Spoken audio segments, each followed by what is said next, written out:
I have a bunch of stuff to fix after this, oh well. Alright. Welcome back, everyone. Apologize for the late start. Thank you all for joining us. Last time on the Grillonal Chronicles, Session 38, we returned to the midst of the fight and Arachne's kidnapping. Arachne let Petrus know that her book was in her bunk, and then fled with a paralyzed Galen and Clementine. The rest of the crew continued to steer the hut toward the Tide Ripper, but another ship, cloaked in fog, sailed out from the other side and began to attack Bloodflag's ship. The hut attempted an elbow drop, a la a wrestling move, but was snagged by chains of bones of sailors, rising from the depths. With that, Captain Vincent Bloody White and his crew of vampirates teleported aboard the Ripper, and Captain Renji attempted a parley. Bloodflag, Renji, and both their crews were ushered aboard the Bloodlust. At the last moment, however, Amp grabbed her friends and Bloodflag with her tentacles and leapt overboard, straight into the jaws of a waiting dragon turtle. During her time on the island, Amp had made friends with a legendary Leviathan, Davy Jones, and he whisked them away to safety. Meanwhile, Arachne was taken aboard the Charybdis and rehashed her old argument with Glimmer. She again reiterated that she had no idea what he was talking about or what Isaac had known/researched. At least, she could only hazard a best guess, but did not make that known to Glimmer. Unsatisfied with her answer, Dreadmaw seized both Arachne and Clementine and flung them overboard into the mouth of his ship. They tumbled into its stomach and stomach acid, and after some scrambles to escape, Clementine revealed that not only was she a descendant of the goddess Wyrus, but that she was responsible for the death of Arachne's husband. Arachne barely resisted the urge to drown her in the stomach acid, and the two of them managed to escape. With Davy Jones acting as a ship, the giant dragon turtle paddled over towards Dreadmaw's hideout, courtesy of Arachne's map beacons, which Petrus used to determine her location.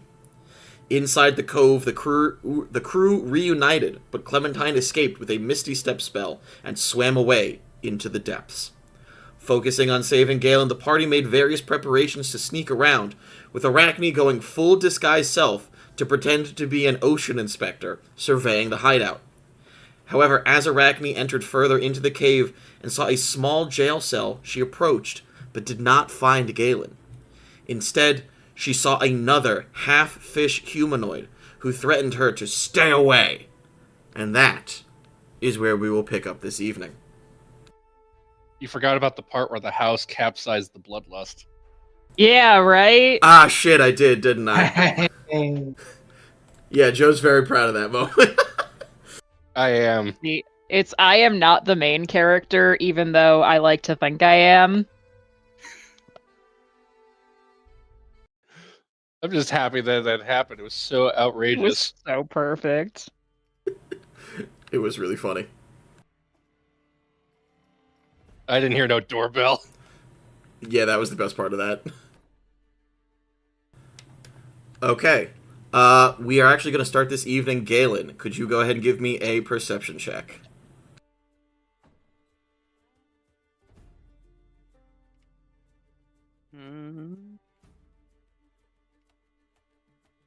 Can you perceive love after love?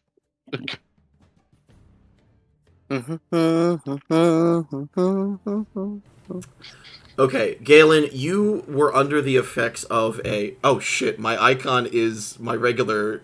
Damn it. My icon is my regular Discord icon, not the duck. Oh, yeah. Galen, on a 9 perception, unfortunately, you do not hear... There we go. You're coming out of a moment of paralysis, so it's hard for you to, like, gain full consciousness. in addition, this cage that you are in is obviously not a normal cage. There is a large rune on the floor that is powering the spell that is holding you in place. And you hear snippets of a conversation, very clearly an argument happening amongst Dreadmaw's crew and his underlings. But you don't make out exactly what they're saying, as the sound is kind of muffled, and your head is still ringing.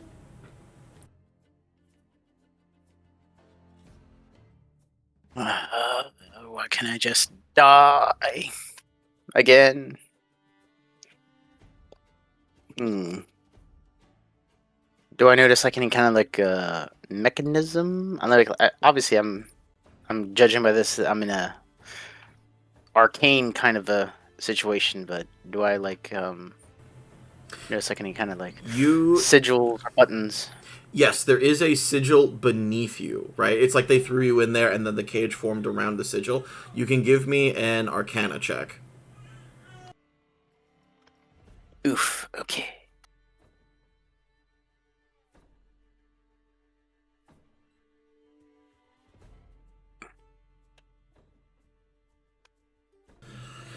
Yeah, I think on an 11, unfortunately, you know that this is some sort of, like, force cage conjuration. It just happens to have Sahis's, like, trademark signature attached to it. But even if you wanted to, I don't think you know. You are unsure if destroying the rune would work to get you out of this, or if it would just... fuck up the spell in some way. You know what I mean? Like, yes, if you scratch the rune, it might disintegrate the whole spell. It might also shrink this to, like, a smaller size and crush you.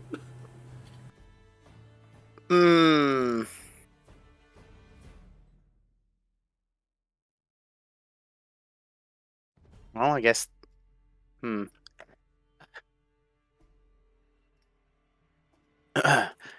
hello?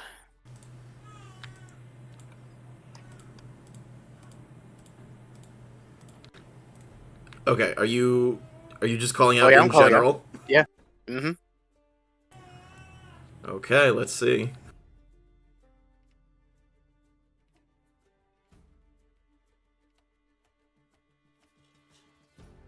Jail service?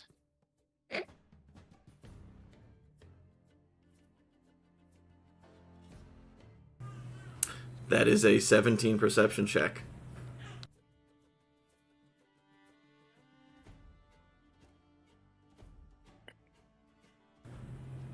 My FPS is tanking for some reason, Jesus. I'm at 3. Oh no. Yeah. The Kool-Aid Man! To save us. Precious through the wall. No, I'm gonna be so real. If somebody says I know a guy and then describes the Kool-Aid Man to me, I'm not letting you do that. I wasn't thinking it until you said it. I know, that's the problem with being the DM. G3, baby. G3. So a 7-foot he's a tall construct. pitcher of red liquid. To be clear, the Kool-Aid Man is the pitcher, he is not the liquid. This is canonically established. Yep, I remember commercials. Alright, Galen. You call out for help, and Dreadmaw comes stomping up. There's a very short flight of stairs, and you know, like when you're a kid and you see a set of stairs and you're going upstairs to your house and you immediately drop to all fours, scamper up the stairs, and then stand up? Oh, no. That's exactly the motion he does, except it's like a crocodile or an alligator really... Like, he does exactly that, but it's like a crocodile dashing as he does. He's just like... And then he stands up. He acts like nothing's different, and he goes, well, well, well. You're awake.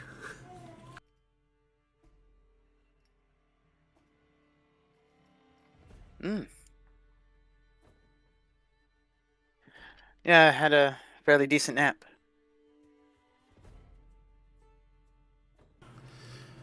Your friends are all dead.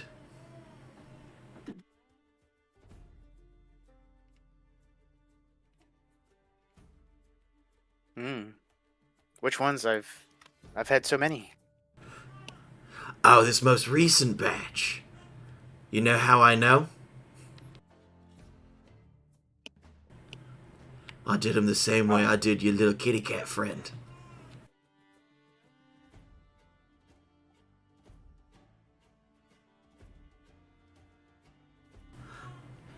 Fed him to the sharks that follow along in the bloodlust wake.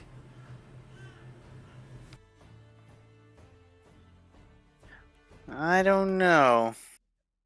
One of them is pretty tight with the toothy fish variety. Bigger than you, massive. New arm. She's not a problem. I can Better assure looking. you. I can assure you. Vincent has taken care of your friends for me. And that leaves you with nothing, doesn't it? Now, I'll grant you. We ain't found the bitch, but we will. You're gonna lead us right to her. Either that, or she'll come for you. And then we have you both anyway.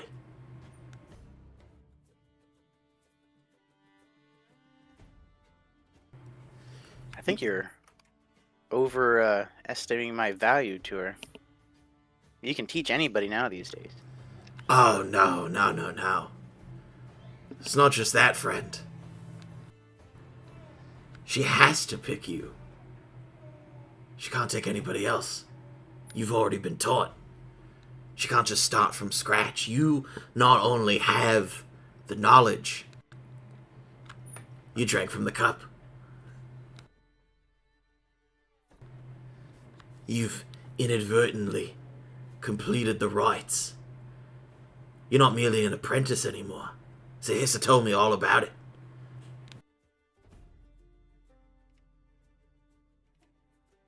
I had to be careful about what a individual like that might tell you. He slams his fist on the cage, and it, like, doesn't wobble ominously, but there's, like, a thrum of energy. He's like, you don't think I don't know that? It's in the damn name. You gotta look out for number one, and that's what I'm doing. And when I'm king, I'll get back at everyone who's ever wronged me, starting with that traitorous snake. But I need her as she needs me. You have a very interesting crew dynamic. If I you don't can call it that. At least I have a crew to have a dynamic with. And he turns and he slams his tail into the force energy of the cage and stalks away.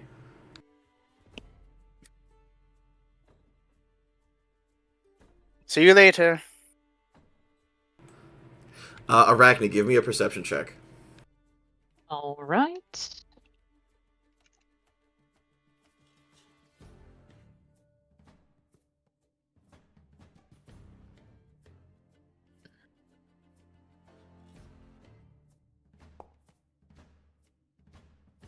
Ooh, Foundry is not liking anybody today.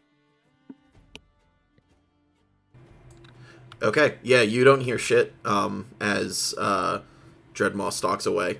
You hear... I'm very busy taking detailed notes on the conditions of this cell. Oh, she's gotten a little too into character. I'm too into character. Incredible. Okay. You have just yeah. It did not. You're gonna change get the an scene. invoice about, impersonating an ocean inspector. Only Okay. if they catch me. Arachne, you're in front of the cage of this, like, fish-esque person. Just for clarification, she looks like this. Mm-hmm.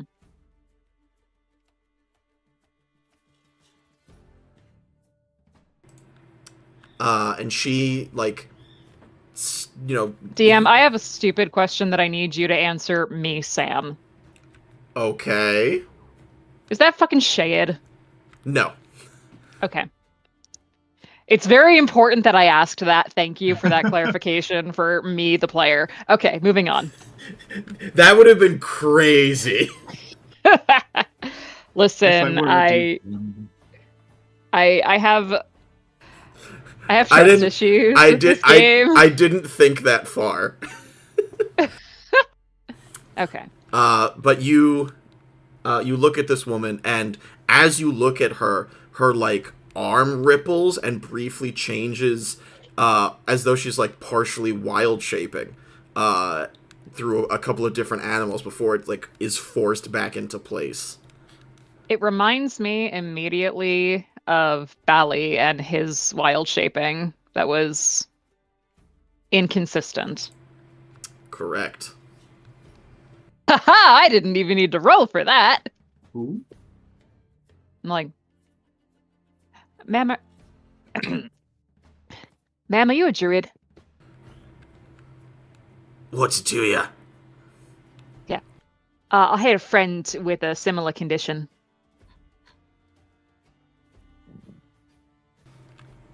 Okay.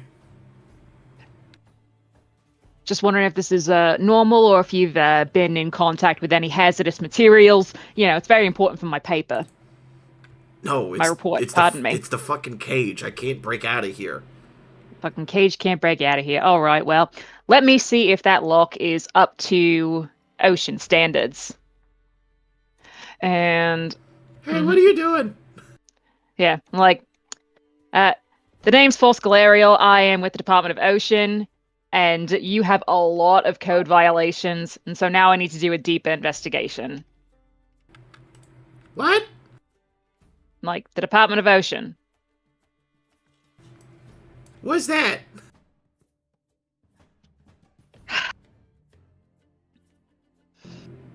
Hey, I don't think you could be over here. I'm afraid to inform you that the Department of Ocean has full jurisdiction outside to all areas of the archipelago to ensure that you are working under safe conditions. I'm like, Okay. tell me, have you had your union mandated break? My what? That's a violation, and I'm writing it down, and I'm writing it down. And I hope that my friends are using this opportunity to, you know, to sneak on by. Okay, go ahead and give me a. Are you trying to look at this lock, or are you trying to mechanically? What are you Well- trying to do in this moment?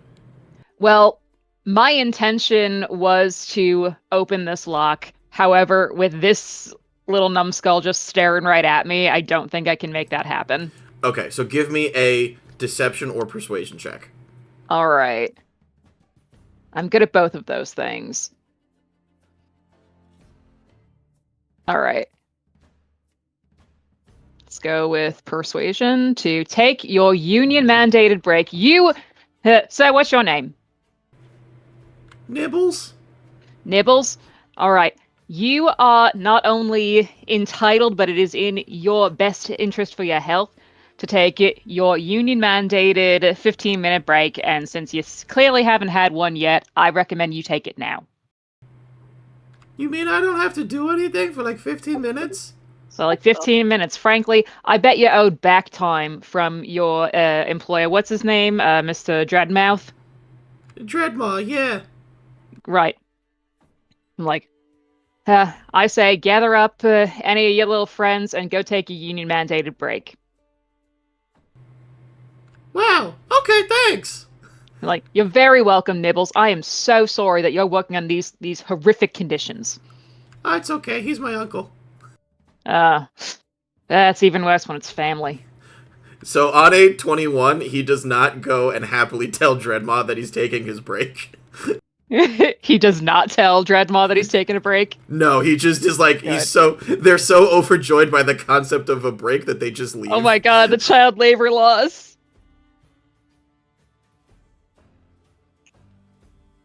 Alright. Dismiss all of them for 15 minutes. Alright, and now back to this lock.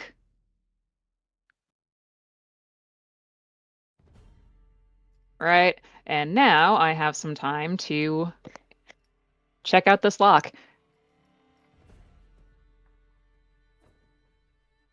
So movement for everyone right now is still based on uh, initiative order, right? It's still based on initiative order. It is free movement. So while Sam is doing that, Petrus and Renji, you guys can go ahead and take your movement. All right. So, may I make a check to unlock this lock? Or do I need Yes, to go take ahead. a look at it first? All right. Sleight of hand or, oh, Thieves' Tools. I click on that. 15. Okay, I will say on a 15 that opens the thing, the lock. All right.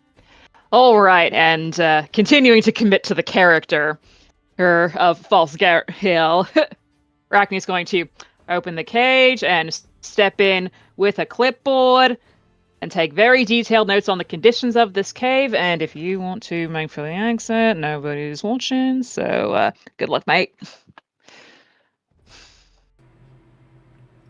You step into the cage. All right. This individual turns and looks at you and goes, "You're." She sniffs deeply, and you can see like big, wide nostrils flaring, and she goes, "You're not a gator." I'm like, is it that obvious?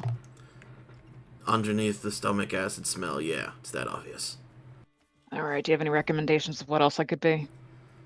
No, all of his crew is gator, but you smell wrong.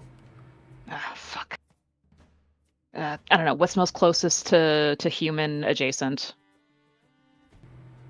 I don't think anything that you. She pokes you, and like her hand goes through your snout because disguise self is like. Oh Yeah, no! it's an illusion. It is an illusion. Yeah, disguise self is illusion magic. Petrus and Renji, you guys have like free movement is on, so you can just take your move.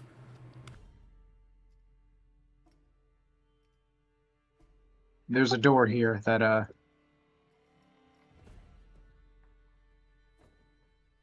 Well, we went through the door. I don't have a vision. Try reloading. It's because it's dark. Oh, does he? He has Okay, so I dark I vision's go not and on. grab his hand to. Do you not have vision in the scene in the sense of it being like a black screen? You don't see any details. Pretty much. You might need to reload. Oh yeah, that's different. There's patches of light that you. Oh no, there's patches of light. Yeah. Yeah, okay, then that's normal. You just don't have dark vision. Okay, Arachne, this fish individual reaches out a hand and says, "Talara." I'm like, Arachne, but for now, it's full skill aerial.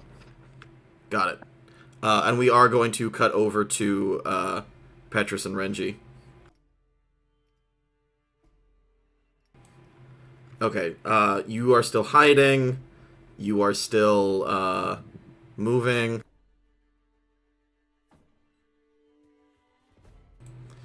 Are you doing anything else on your turn besides your movements?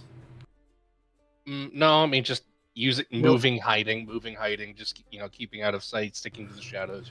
Okay. Trying to catch up to where the heck where the heck Arachne got up to.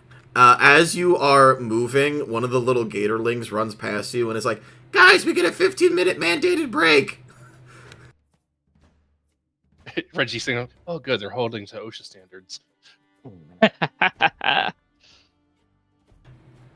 Okay. Petrus, are you doing anything on your turn? I'm just trying to figure out where I am. Well, Renji's basically like holding you by the hand through the good. shadows. See you now. I see you on the map now. Yeah, he's holding you by the hand, keeping to the shadows as best we can, so that we, don't step into the light too much and give ourselves away.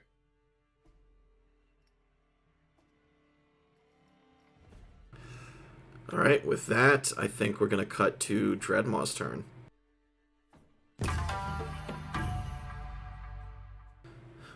No, Renji, you had your turn. Well, I was trying to get to No, I know. get Mr. Webb into the wagon with me. No, you're correct. It's fine. Yeah, that's yeah.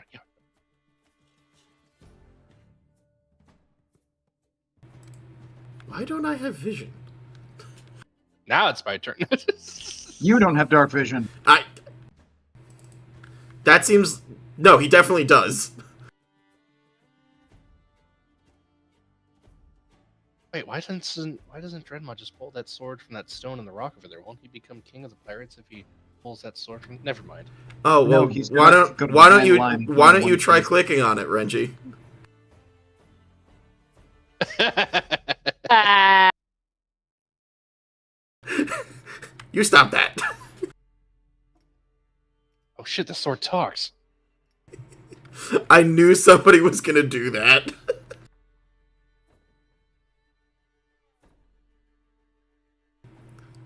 Okay, now we... Nope. Do I still do? Oh, there's okay. That's Riptail. I was like, who the hell's that little guy? It's like, oh, it's Riptail. There's more little guys.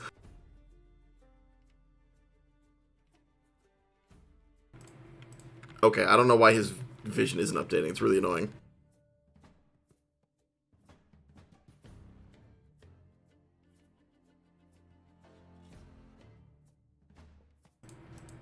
Alright, whatever. He's gonna make a perception check. Because Arachne is currently... Are you below half health, Arachne? no. Okay, but you are missing hit points. I am missing hit points. Okay.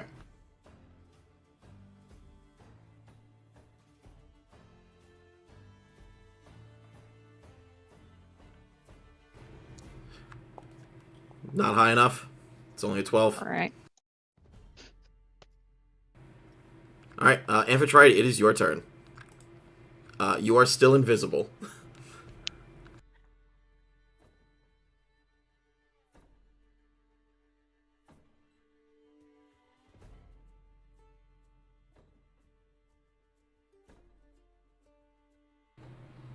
Oh, Steph is feeding the baby. Never mind. Amphitrite is just going to move forward to where Renji and Petrus are. Doesn't she need to be underwater for that? She dashes. Ah, sure. Oh, wait, it's just a shark. Actually, yeah, that's not a bad idea. Amphitrite is going to be in the water for this. Because I thought her invisibility, like, I thought she was in the water when she started that, and that's how she is invisible, is the fact that she's in the water, if I remember correctly. No, the reason that she can turn invisible is because Amphitrite took the Shadow Touched feat as part of her death thing. Oh, I thought she was in the water last time, like, by the end of last session. Like, I thought she was specifically in the water, but maybe I'm remembering wrong. Yeah, I don't recall that. I think she was just next to it. It was just taking her a while to move forward. Anyway.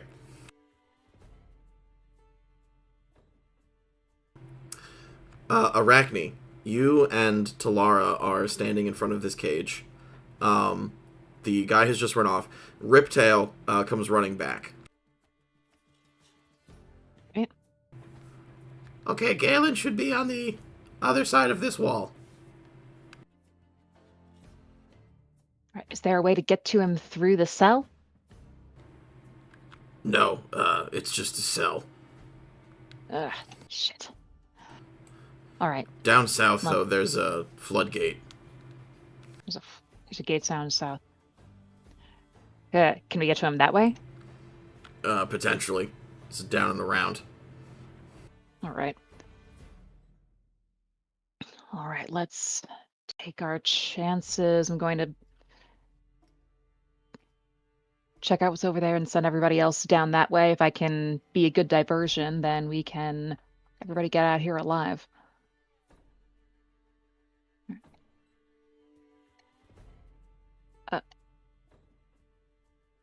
Talara, Yeah.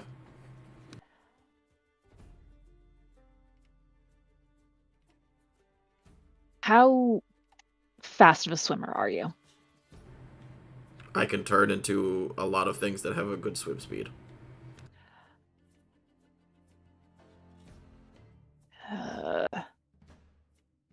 May I ask for a small favor before you jet on out of here to safety? Potentially. You save my ass, I could save yours. Like, it's not my ass that needs saving. Like, you see that floodgate? Yeah, the one I pointed out to you. Yeah, the one you pointed out to me. Thank you. Sorry. Yeah. Can you get to the other side and potentially open it for us?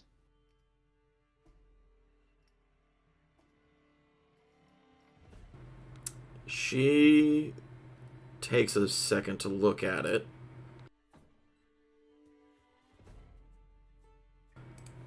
Gonna have her roll a perception check.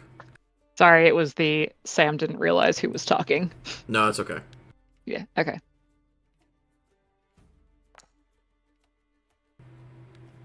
Yeah, I think so. All right. All right, we would greatly appreciate it if you could. Thank you, and hit her with a bardic, so I can do that thing. Where's the bardic? Where's my bardic button? I barely knew where it was to start with. Oh no.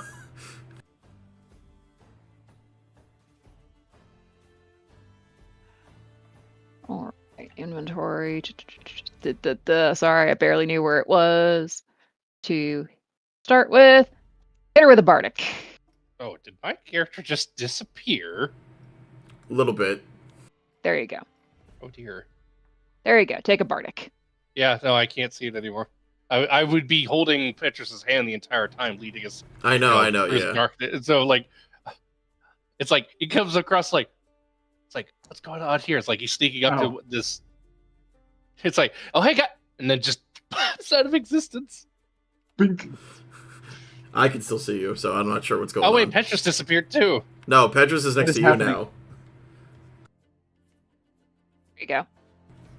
I can see Okay, them there we in the go. stream, but I can't see my own token. I have no idea how that's possible, but okay.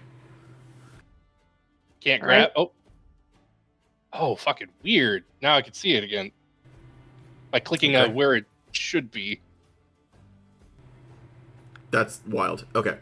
You give her a bardic. She is going Bardic to help her out. she's going to jump into the water. Yep. So right now, the issue is that she's not going to be able to, like, fit through these bars. Well, yeah, that's the wild shape. Yeah, exactly. Yeah.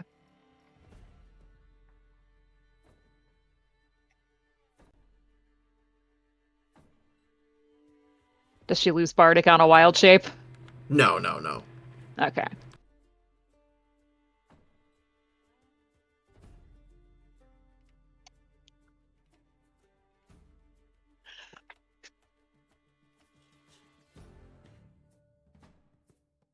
Be a beast. It has to be a beast. It has to have a swim speed. Great, there we go. Oh, perfect.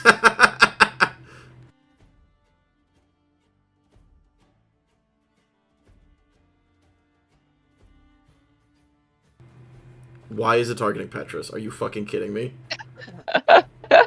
Why did Time it for turn? crab. Why did it turn Petrus into a crab? What is happening? Petrus, you're a crab. It's not a What crab. the fuck? Oh, was he the? I think he was the last token I selected. That's really stupid. Can I untransform him? Yes. Okay. Jesus. And then in a measure of solidarity, Renji also becomes a crab. For crab? Okay. Talara Because is. Renji has wild shape too. Oh my god. Okay. Talara turns into one of those like black coral crabs that you guys saw on the coral infested pirate ship. And basically scuttles her way underneath the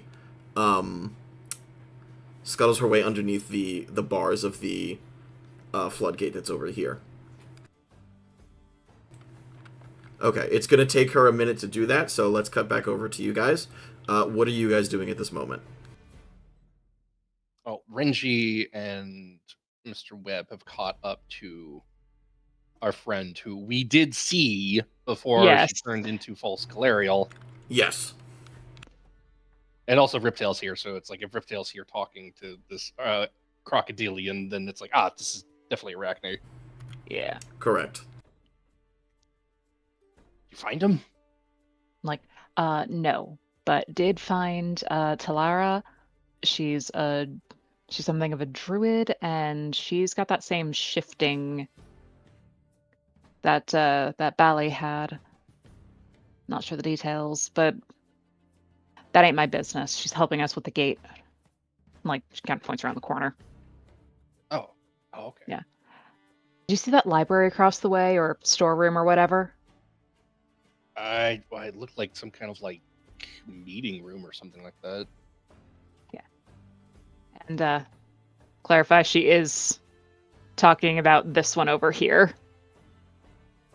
Oh, Yep. yeah, Yeah. I saw the desk and I saw some cannons and Did you guys go in and check in there anyway? It's probably some. Look, smart people write things down. I'm sure there's some evidence, some documentation we could use. Oh no, there was people in there. Didn't All know. right. Oh, was it the Gatorlings? I think so. Oh no, don't worry. They're on their union mandated break. Yeah, but we don't have your disguise though. True, you don't have my disguise. I'll go in that direction, and you go up the floodgate. Yeah. All right. Then away we go. And, like, continues Okay. doing the bit. Okay, you continue your bit. All right, and may I take a dash action to? Yes, absolutely. And I'm going to say that at this point, Talara has unwild shaped herself in order to open the floodgates. You hear a lever, and Renji and Petrus and Amphitrite, you hear ching, ching, ching, ching, ching, ching, ching. Wow, this crab has 2 hit points. Time for crab.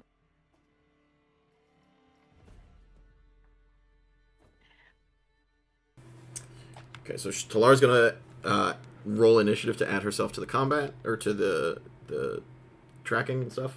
To the turn order. The turn order, thank you. Yeah. Okay, nice. Petrus and Renji, it is your turn. I once again Okay. don't know where I'm following your lead. I have no idea what I'm doing. I'm holding Mr. Webb's hand again. It's like I can see the gate opening. It's like, Webb, that's our cue.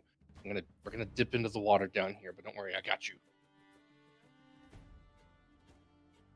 Oh, hey, if we're going in the water, I finally have dark vision. But wait, only in the water? The doubloon diver's goggles, yeah. Oh right, I forgot you had those. Oh, okay, well at least you'll be able to see now. In we go.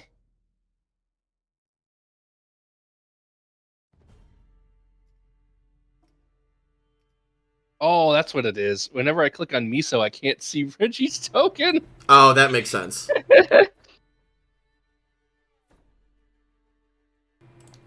Okay, fuck it. Is there a toggle for dark vision? Because You should be fine now. I switched the map to global illumination. wonderful. Because, like, it was thematic, and that just, it sucks. Which bothers me, but whatever. Okay. Yeah, so you guys swim over with Talara into this other room over here.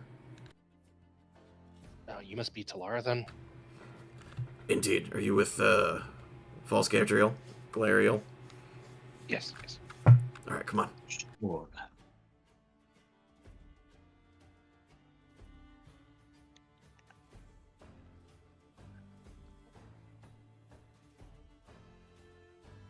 Oh, wow. Mr. Webb, what do we have here? Why did you say it like that? Because I'm Solid Snake. Oh, got it. Got notes. Oh, what is it? What is this?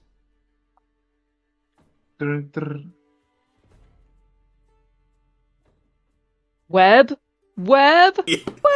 I was trying to think of a name to say, but yeah, Webb is the correct name. Yeah. Pete.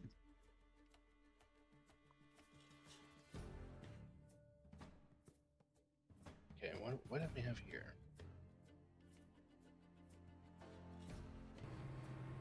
If you walk over it, it does stuff. Well, I double clicked it. I picked it up, but it just says in the inventory. It just says scroll. It doesn't have. Oh, it's Grumgrash's research. So okay, so I quickly read through some of the notes, and it's just like, Give me a Arcana or. Damn, that thing that I was going to try to do over there. Web. Correct. Make this. Ah. Let's see. I hand him. What were the scroll. two things, Arcana or... I would say Arcana or Nature. Perfect.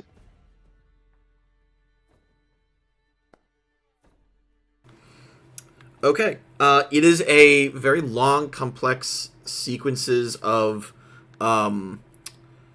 you, Petrus, did some studying of the archipelago before you got down here. Would you... Because, again, this is a copy of his notes, right? Is what Glimmer stole. Do you think that you would have read... yeah, Sam. No, per the lore, he had 2 copies, but the first copy was lost in the publishing process, and the second one was stolen. Oh, okay. So this is the copy. This is the copy. Okay, never mind. Okay. Yeah. On an 18 then, you did a bunch of research to prepare for getting to the archipelago. You requested, like, to read this document, but it wasn't available per the publishing snafu. But you quickly scanned through it and you're like, oh, this is the formula that he used to determine the location of where all of the ley lines were going. And as you look at the map, you basically go, yeah, no, doy, it's the iris. Oh, doy, it's the iris. What about the iris? It's the center of the ley points. Oh. Oh yeah, I guess that kind of makes sense, doesn't it? And then all that magic. And then on an 18, you're like, why couldn't they read this? And then on an 18, you go, because Glimmer has never actually done any magical theory crafting in his entire life. Ah! The conclusion is Glimmer's an idiot. Correct. Glimmer's taking the shortcut. He's consulting the oracle instead of reading the tomes.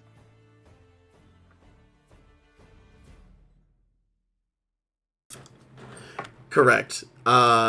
They... Hey, Renji found a novel. Is it a Bora? No, it's a massive meandering novel about an adventuring party that makes a long but ultimately pointless journey. Ugh. And a fancy new sword.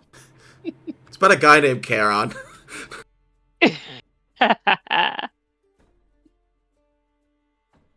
Well, I mean, might as well partake if it's just sitting here.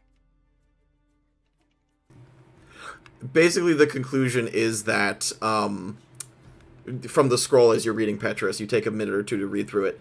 The conclusion is very obvious for anyone with any sense of nautical or magical training, which, at the very least, you have acquired some nautical training and you have obtained magical training via your college education. Why doesn't Glimmer have this?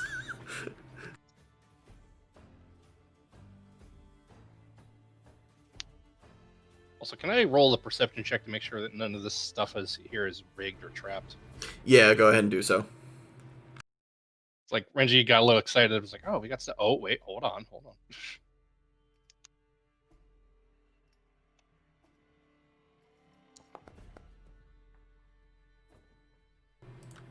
No, why would it be? You're in his house. He doesn't want to randomly explode when he goes to pick up his cool stuff. All right, then. I don't want to. He doesn't have to worry about that shit. Ooh, tiger fur mantle. This clearly came from Yatha. Web, if you want to take a look and see what we got here. Let's see.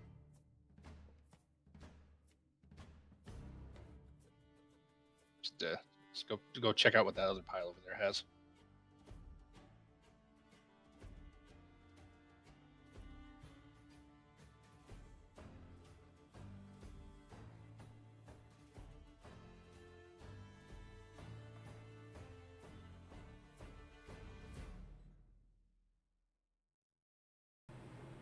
I think one more step up. You got to walk over it. You got to walk over the thing. And then it triggers. Another liar. There's And a so second many exit. liars. Okay, awesome. We are going to...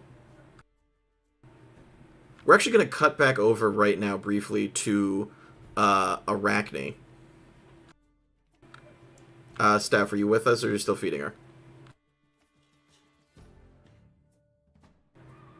Okay. We're gonna cut back over to Arachne as you guys take a minute or two to like grab some loot quickly, and Arachne I makes am her way. here. Okay, cool. Arachne makes her way over to the little guys. These little guys. You got to make sure they're actually taking their break. All right. Are we taking a break? I'm trying to convince him to take his break. He won't listen to me. All right, all right. I'm like, so, Nibbles, what's your friend's name? Giblet. Giblet? Okay, Giblet. Now, are you aware that per the regulations of the Department of Ocean, Section J, Paragraph 11, you are entitled to 2 15-minute rest breaks and 1 30-minute meal break per every 8 hours you put into work. What? How did you get in here? I'm like, it's a very long story, and I don't want to be here. This was supposed to be my day off, but this is the job. Yeah, And well, it's important to make sure that you workers are aware of your rights under the Department of Ocean. Oh, well, we're not under Ocean. We're under Dreadmaw. I'm like, but everyone has to answer to the Department of Ocean. Even Mr. Dreadmore is beholden to the Department of Ocean. But Dreadmaw's the Pirate King. We are a pardon me. Yeah. We are sorry, I cannot make words. I think it's safety stomach organization. acid. Yes, we're a non-political safety organization. Whether you're part of the Okay. Confederacy, if you are the king, it doesn't matter. Everyone has to comply with the Department of Ocean. And I'm going to try another persuasion. That's an 8. Great, he got a 6 on his insight, so... Love it. So, the thing is, and this is what some political organizations do not understand, but workers do better work when they're happy and rested. So if you want to be better at your job, you're going to need to take a 15-minute rest break and then come back refreshed and ready to do whatever it is your position requires of you. Oh, well, when you put it like that, yeah, I'm sure Dreadmaw always wants us to be doing stuff. So if we're rested, we can come back and do more stuff later. Absolutely. That way you don't get tired, you don't get exhausted. There's less of a possibility for workplace accidents to happen and people who don't mean to be hurt getting hurt. You only want to hurt your enemies, after all. Yeah! Death to the witches! Gives up a high five. Like, take your union-mandated breaks, gentlemen. Okay! They high-five you and then they scamper outside. Yeah! And when they are gone and they're taking their 15, I'm going to just do a perception check to start off. Okay. I'm gonna say that you get advantage because Rippy is with you. Yeah, thank you, Rippy. All right. Okay. Oh, and my miso disappeared again. Oh well, I'm just gonna. Aw, say miso. I think it was back there somewhere. All Yeah, right. somewhere. So since Riptail is helping me, I'm like, Rip, if you've been here before, where do they keep their important documents? In the desk? Yeah, check the desk. Or that scroll All right. case behind you. Or the scroll case behind me. You are awesome. All right, and then we're going to do some investigation, if you'll allow it. Yes? Yeah, go ahead. Sorry. All right. I forgot to hit Advantage with control. Rippy? Yes. Okay. Dirty 20. And thank God, because the other one was a 1. Okay. You go in and you look through this desk. Are you looking for anything specific? I'm looking for nothing in particular, but I'm looking for just. Okay. Honestly, like anything that's going to give us some kind of advantage. Okay. You look through the desk, and truly it's staggering. As a quartermaster, you know how much work goes into the maintenance of a ship. And like the caring for its crew and supplies and all that jazz. That this appears to be like a quartermaster style office, but as you are reading through the book, it is a quartermaster style office, very much for whatever pirate crew Dreadmaw took this base from. Oh. This is like as per usual, this was not his. He took somebody else's. Great. So do we have anything of Dreadmaw's that gives us an advantage in here? Towards the end, it starts to, like, the handwriting changes drastically as, you know, Dreadmaw's quartermaster was taking care of things, but you don't even you're thinking about it, and you think about it for a minute, stop, and look at Riptail and go, oh, yeah. Right. Hey, that's my handwriting. Yeah. Honestly, it's a kind of a shame because you're probably among the more competent of his crew, so it's a shame they lost you. Yeah. lost. Yeah. I was a damn good pirate. Yeah. You still could be a damn good pirate. No, I don't think so. I mean, you never know. No. Maybe he'll open up a cheese shop in Yatha. No, that's my nephew. No. Oh wait, no, he came from a different dimension. Sorry. Well, That's my you that's my father-in-law. do you have any thoughts about what you might want to do? You know, when your Have you thought term about as being the intern is over, and you. Have you thought about being a Pokemon? I'm just waiting for Rich to be like, gosh. he could be a good pirate again and then die. Check the commentary.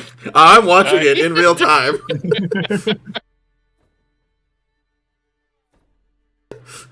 He could be a good pirate and he could die like one too. Okay, you look through, you see the quartermaster notes that Riptail wrote about some of this stuff, and then you're looking through these notes, through some of the other stuff that's here. 20 investigation. Let me see.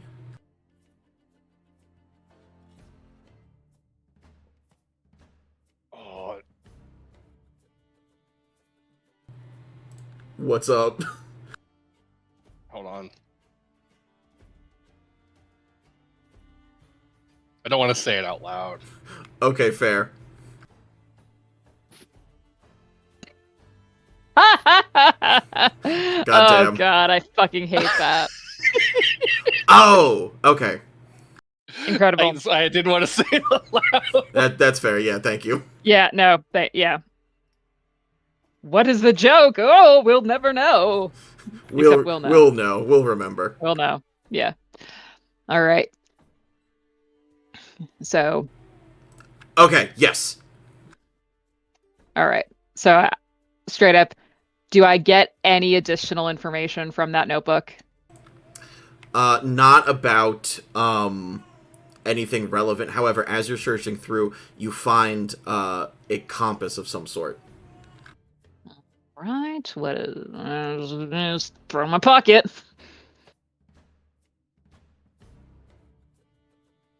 All right, and put it back where it was.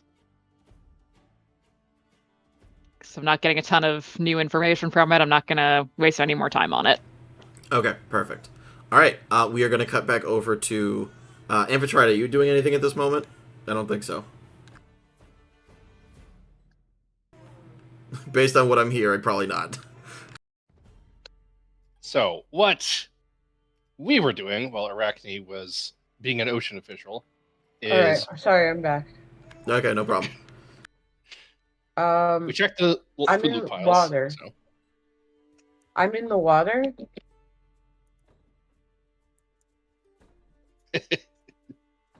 I'm in the water. From what I understand, is there anything I can do?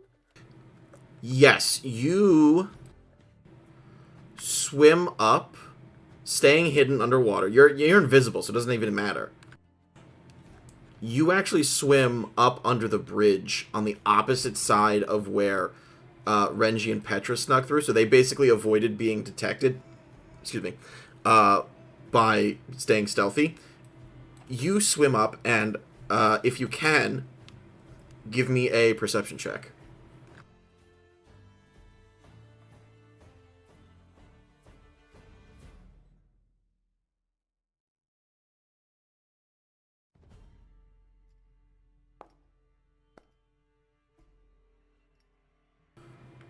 Okay, Amphitrite, on a 14, you swim up close enough to where Dreadmaw and his associates are having a conversation that you can hear what they're saying.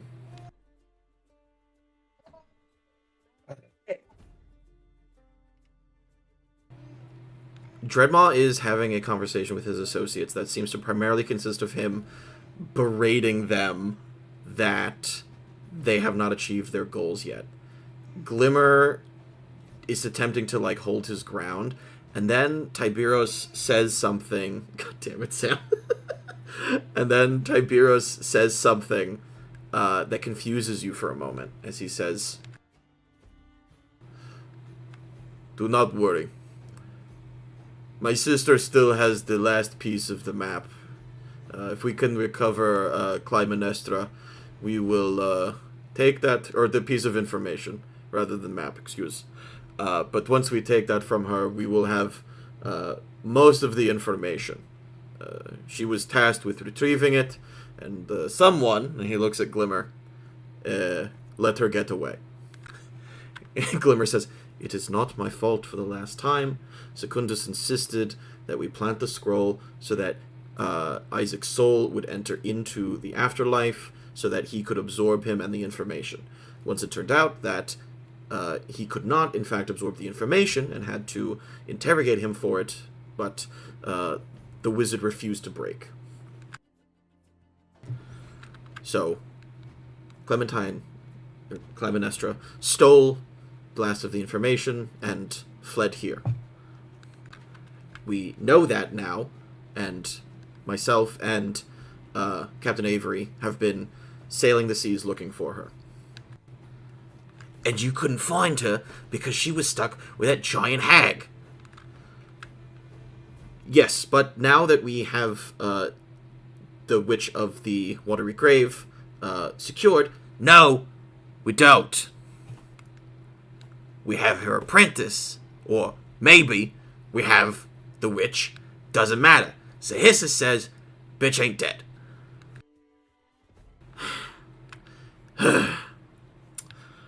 Narask. Yeah. "Can you and the Juggernaut do a sweep around?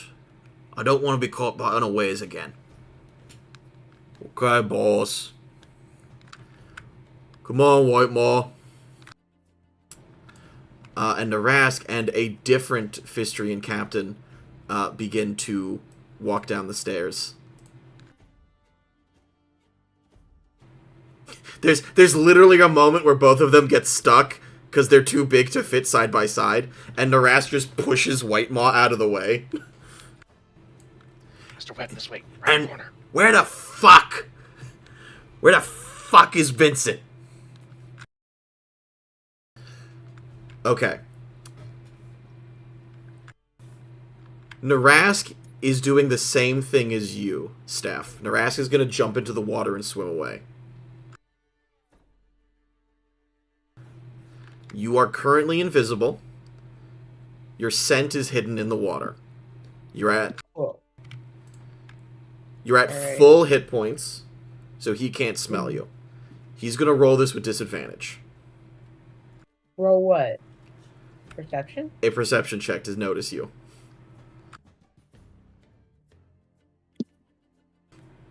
Actually, no. Okay, he has a 15 passive perception. I'm going to ask for you to give me a stealth check with advantage.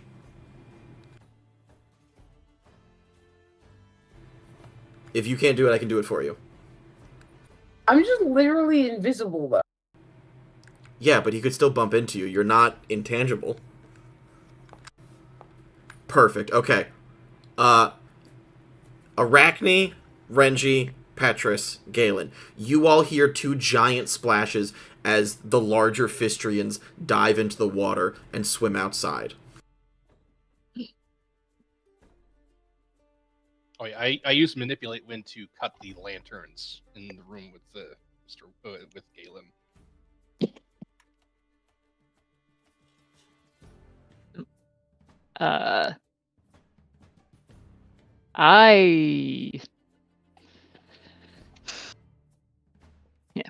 I just take out my clipboard and act like I am taking very detailed notes because I am.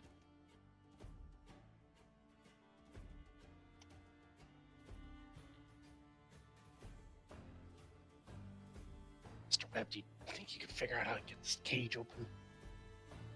Well, it seems to be magic. No. Aside from blowing it open.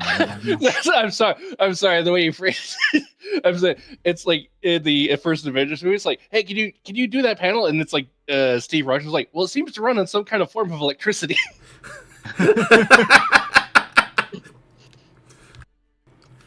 Okay, we move back over to Petrus and Renji and Galen. Galen, you see your friends, or, well, you almost see your friends. Yeah. Does he see them? We still have pass without trace. Yeah, I was gonna say your passive perception is 15. So, and we have a +10 to stealth. So, okay, Galen, you feel a slight breeze at your back, and when you turn around, nobody is there. And the lanterns in the room you're in have gone out. Well, Oh, I guess I won't see when the hot pokers show up. Not Rich literally asking me, do I see or hear them in the chat? No, wait. Okay, so Reggie reveals himself up against the cage, looks at Galen, and goes, "Kept you waiting, huh? Aren't you a little short to be a pirate? Aren't you a little dead to be a pirate?" Children, please. We're trying to start Actually, a yeah, break. It's just friendly banter. Anyway. Okay, now we gotta figure out how to get you out of there. Miso, you keep watch, okay? Make sure warn us anybody comes this way. You get an affirmative feeling from Miso. That's what he was doing earlier. He was actually looking around the corner. That's like the movements I was having. Yeah. You guys were doing the Arachne scene, that we were doing our own little silent scene. Also, I specifically told Talara to wait for a little bit for false Galariel to come through, and if nothing happens, then just leave. Okay.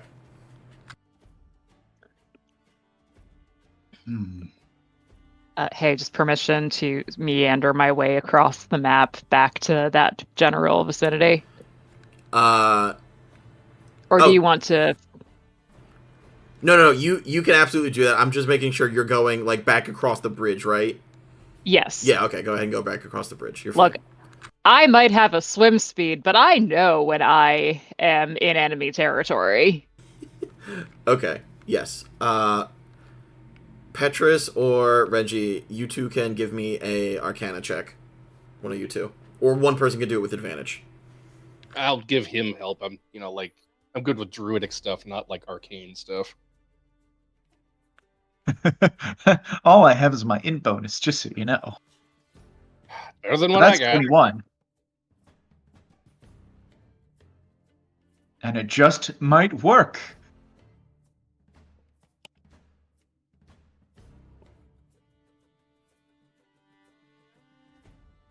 Mr. Webb, what do your educated eyes see? Well, it runs on some form of electricity. God damn it! Okay, Petrus, you do recognize the symbol that is carved into the stone underneath Galen. It is a symbol of abjuration. It's some kind of abjuration. Okay. If I had to venture a guess, it would likely be some sort of resilient sphere or something like that. Or the Force, maybe. Wait, no, those are both evocation. I thought abjuration can also be associated with force sometimes. Well, not so much. The difference between Force things like resilient sphere or wall of force is that they provide a force. Abjuration is more so a... Wait a second. Wait, hold on. I got something that might actually help here, if the DM would allow it. Let me hear it. Can I cast Identify on the cage to identify what spell this is so we can undo it? Oh! I will allow it, because you don't need to do a... I'm trying to think if Detect Magic would be closer to the mark. This one, like, yeah. I mean, it's similar in principle, and this is completely up to your discretion.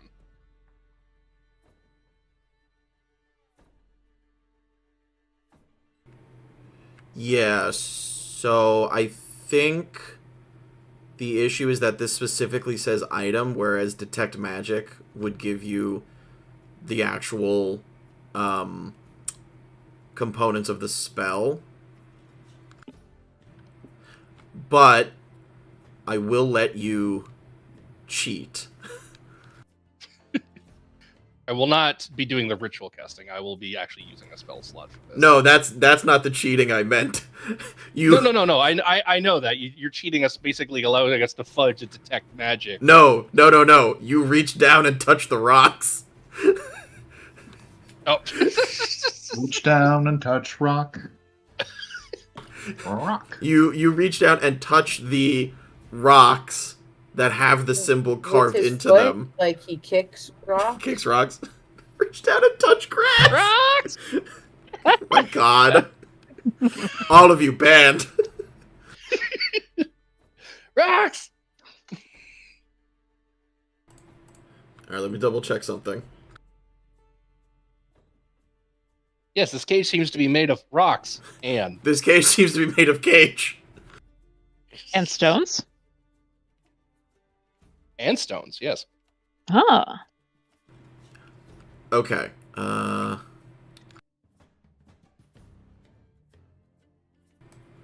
Why did I put abjuration? This cage seems to be made of some sort of rocks. Is it a magic circle? It's circular, so I would assume yes. Magic stone. Ah, okay.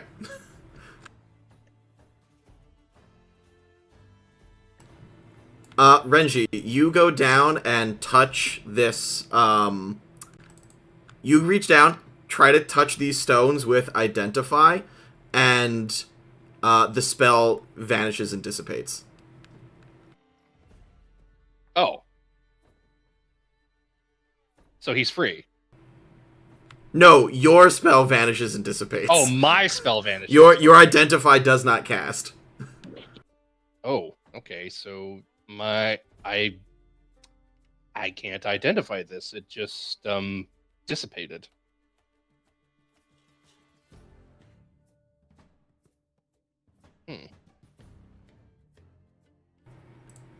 You can give me a yeah, you can hear yourself.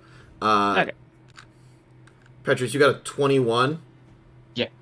Okay, on a 21, Renji reaches out with Identify to touch the stones, the spell dissipates, and Petrus, you stop, you look at the thing for a second, and you stick your whole arm into it, and nothing happens. And then you pull it out, you stick it back in, you pull it out, you stick it back in, and you go, this is just an It is a anti-magic magic- field. It's an anti-magic field. Oh, that's okay. I was thinking it might have been a magic circle, but so I can just walk right in there. Yeah.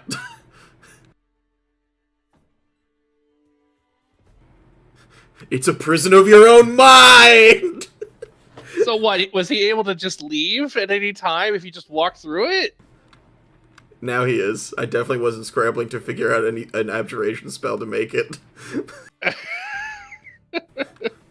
In that case, I'm just gonna reach over, pick Reach Galen in up and just grab like grab Galen, pull him out. Reach just out and pick him touch up, corpse. put him down.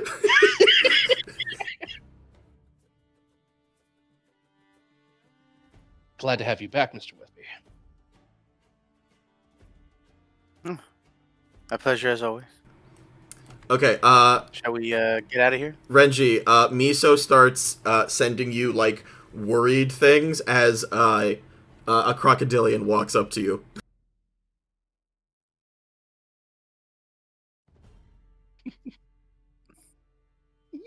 Hey, that's me. Yeah, I know. Yeah, Oh, but were you not going over there? Well, I'm trying to be stealthy and careful. Yeah, you went. Okay. You have been going around the long way. You passed Talara. She let you know, and then Talara jumped in the water and is headed outside. Okay. All right. It's like, all right. So you So come up then- to where Riptail drew the circle on the map. You see Miso. Miso does not know it's you, so Miso has alerted Renji. But then Renji like materializes a little bit. So yeah. oh god, it's just you, Arachne. Okay. Like, and she continues writing on her clipboard. Yeah, it's like, Also, isn't it like very dark in this room now because I took out the lantern? Yes, it is. Okay, Miso, go check and see what's on the other side.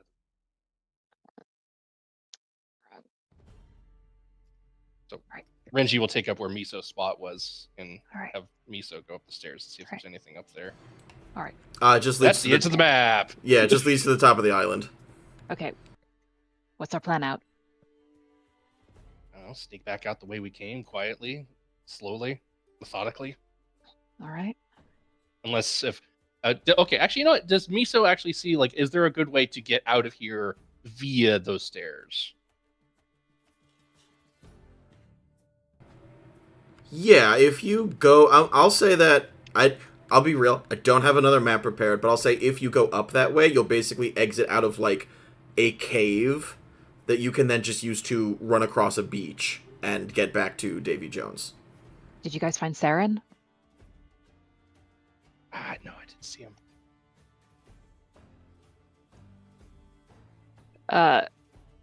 Game Master, as I came around the long way, did I happen to see Saren in any of these cells?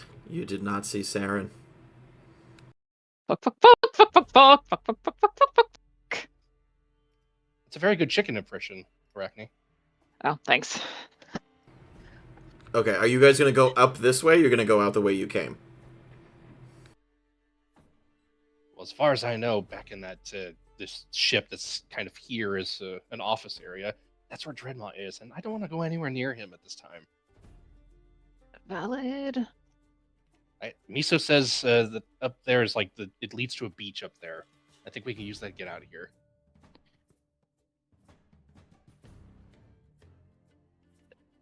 Oh yeah, just forewarning, how we got here. You're gonna see a giant dragon turtle. Don't worry, it's friendly. Thank you for that warning. I definitely would have worried a bit. Yeah. I'm not really a fan of big ship-like creatures at this point in my career. No, believe me, you're not nearly as surprised as we were. Well, you're giving me the warning, so how could I be? All right. I say we make our way and get back to the turtle. All right. Okay. I'm so sorry. Everybody go ahead and give me one final stealth check. And we're all here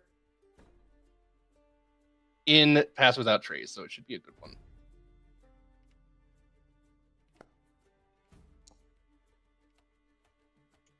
Watch, I'm the one who fucks up. Nat 1. Oh no.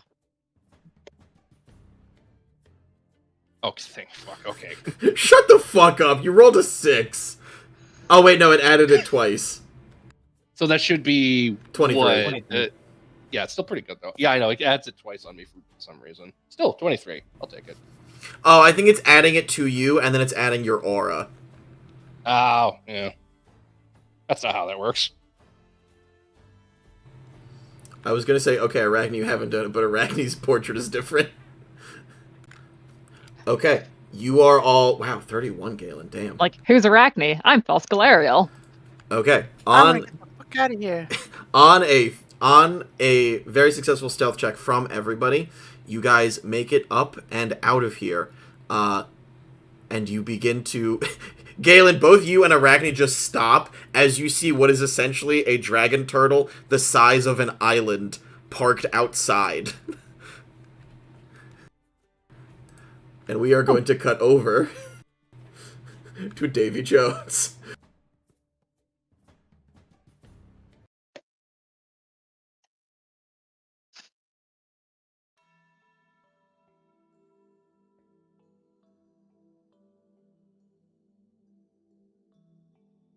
Big turtle.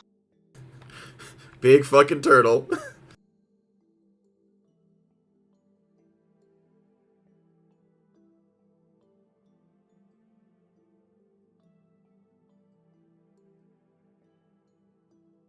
Oh, it's all...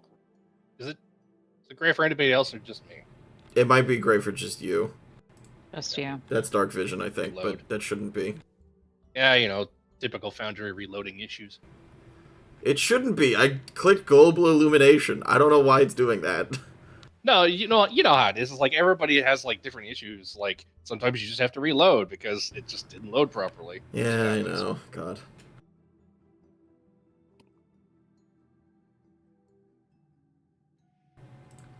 All right, you all make it back onto and on top of Davy Jones. That's a big turtle. And he blinks for a second because he doesn't see. He blinks for a second, and Renji, I need you to make me an insight check.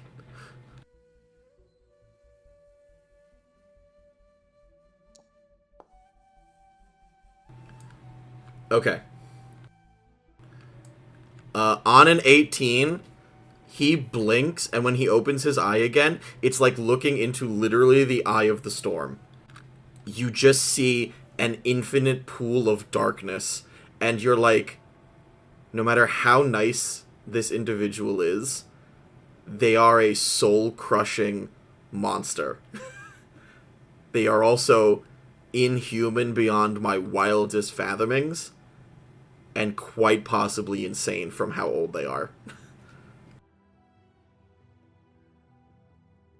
Well, best way to deal with a creature this old who's this far removed from our experiences of the world is just be polite.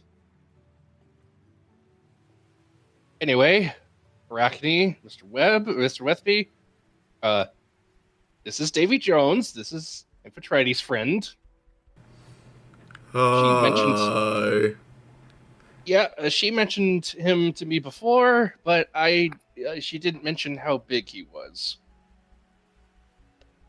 I didn't know you were sizist. I'm not. Anyway, Amphitrite, you begin to make your way to Davy Jones' mouth.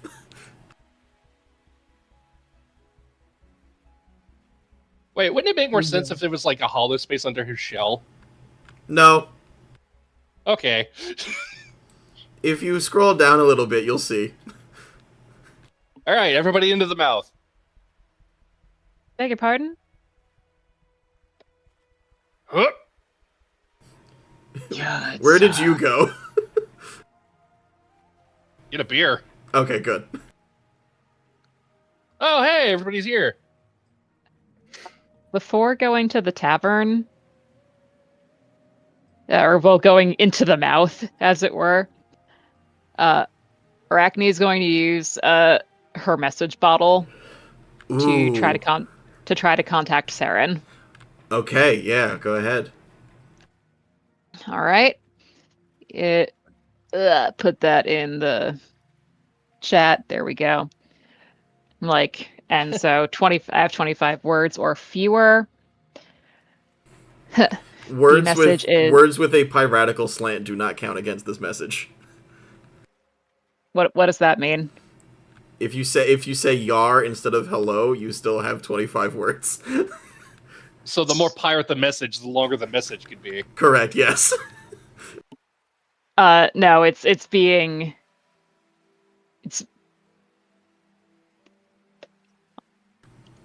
Yeah, you're good. Keep going. yeah. Okay. Saren, we escaped. Where are you? If you're on this plane, we will come and get you. Please respond in either case. Arachne.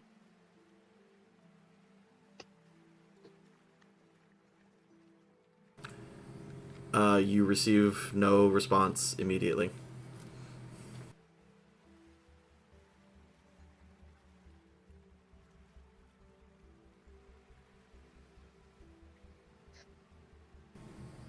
Did I say? I was gonna say, did I say that out loud? I can't remember if I hit the button or not. You did say that out loud. That was a there was a sigh of fuck. Okay. Because of what that implies.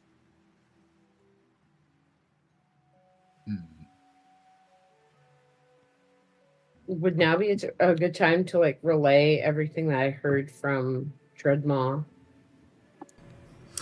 All right, team meeting. So you guys go. There's an extremely weird moment where you guys enter into a stomach tavern. There's just a whole tavern in here. But you see that there is a couple of your allies alive and well, still in here as well. So Captain Reggie, you call a team meeting? Team meeting. Grab a pint. Settle in. Where's Grumgash? Oh, Grumgash is also supposed to be here. Hold on. He's in the You back. No, that's my fault. That's my fault. Turtle. He's behind the bar and he's like, finding everything, and he pops up. Arachne Oh, that'd be immediately, great. There's It's Grumgash. hey, where's He's like, Grumgash? oh, I'm Right right here. Like, oh. Don't scare me like that. By the way, I have this to return to you. I'm over here. I was in the intestines. Oh, thank God. Why were you in intestines? I was looking for a bathroom, and then I realized how stupid that was. Oh, yeah. Oh. I'm just. I did find it, though. You can go straight for the colon. Take out the middleman. Let's discuss something else.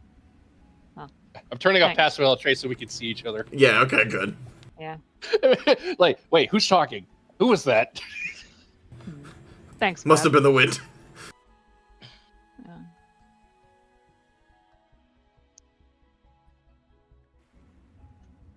Yeah. So you guys found the beacons all right?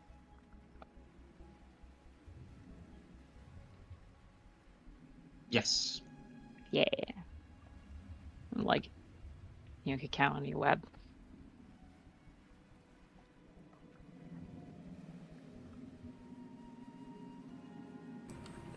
Blood Flag steps up.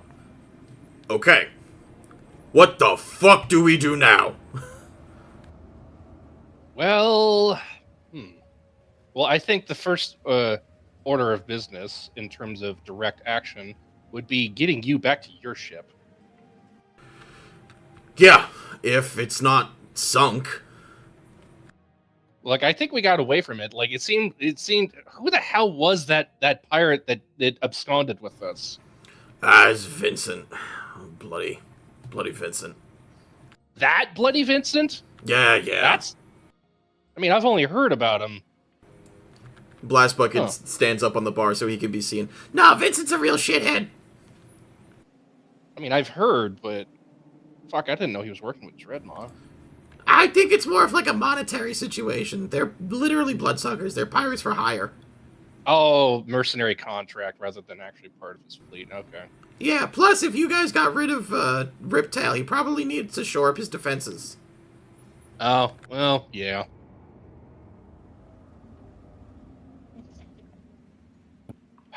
Well, yeah, we'll get you back to your ship. See, Mr. Davy Jones? You say Mr. Davy Jones, and a psychic projection appears in the bar. Oh, dear. Hey. Oh, it's gonna take some time getting used to this. Do you remember a ship that we were next to when you swallowed us the first time? Not the mean one, not the one that was sunk. The other one. You mean the house?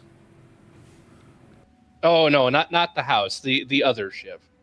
Because there was three. There was the ones with the pale people, and then there was the house, and then there was the other ship that had like goblins and orcs on it. Oh. Yeah. Could you like swim back in that general direction for a little bit, see if we can find them? I think they're in the miscellaneous room. Huh? What? I ate a lot of stuff. Did he? Okay, out of game. Did he swallow the ship? Yeah. Oh my god. Just so I could keep everyone together. Yeah. Okay. Damn, he's bigger than I thought. Dude, I checked. The Ripper fits. I believe by that token, then, Blood Flag, I believe your crew is somewhere inside Davy Jones and your ship. Blood Flag puts his head in his hands. He's like, oh my god. Did you swallow the house? Actually, yeah. Did Mr. Davy Jones? Did you swallow the house too, or did that go down with the other ship? No. The witch driving the house moved away. Huh. Did you see which direction they went? No. You asked to go after Charybdis. No, we did. Thank you for that. You were very helpful. That's what I do. I am. Hi, buddy. How's it hanging? A little to the left. Okay, is that canonical that like Davy Jones like terrible jokes and dad jokes and stuff like that? He's the ultimate dad. Of course. I did not include that room, however. But if we upgrade him, maybe. BJ, do you know Clementine's origins? Who? What's like her name? The name that I heard? Can you give me a history check to remember it? I personally can't remember it because I am so tired. No, wait, you weren't there for it. No. Wasn't that all Yes, she disclosed in the was. summit? No. That was not discussed. That was when she was hiding in the water. She heard Dreadmaw talking to his subordinates. It happened this session. Oh, right. That, yeah. Glimmer said the name. Anyone who wants to make an IRL history check will remember that Clementine's real name is Clymenestra. Right. Daughter of Shade and Gengengren? No, daughter of Wyrus and... Daughter of Wyrus and Gengengren via Shade. Right. That really deserves the Dr. Evil right meme. It also deserves the Dr. Horrible. I wanted one, but they gave me two. DJ, do you know Clytemnestra? Oh. Yeah. Can you please explain? Because I'm getting the feeling that Clementine isn't who she always was. But that doesn't make sense. Like, I've known her my entire life. Clytemnestra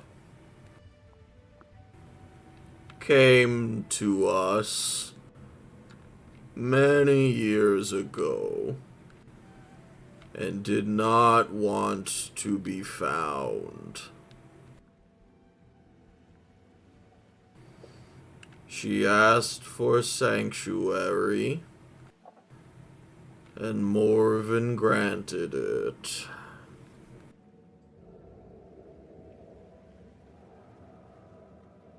But sanctuary from what? Like, what was she running from? She never said. She wanted to leave the past behind.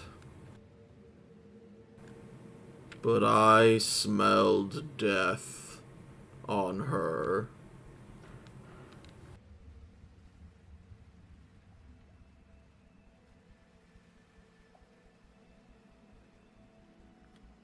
Why might she be stealing from Dreadmont? Steph, I'll let you remember what you heard in that conversation was Tiberos saying, one, Clementine, aka Clytemnestra, is his sister.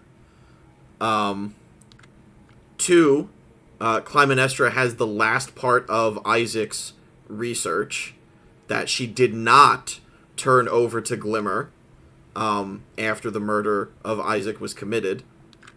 And three, she still has that research and was keeping it hidden in the archipelago. I relay this. Did she was it revealed where, or do they not know? Where she has the information? Yeah. Supposedly she still has it on her person. The reason that the information and the research is so important is because, according to Glimmer, as you again heard in that conversation, when Secundus absorbed the soul of Isaac after Glimmer and Clementine performed the hit on him, Isaac, being strong of will and dumb of ass, refused to give up any of the information.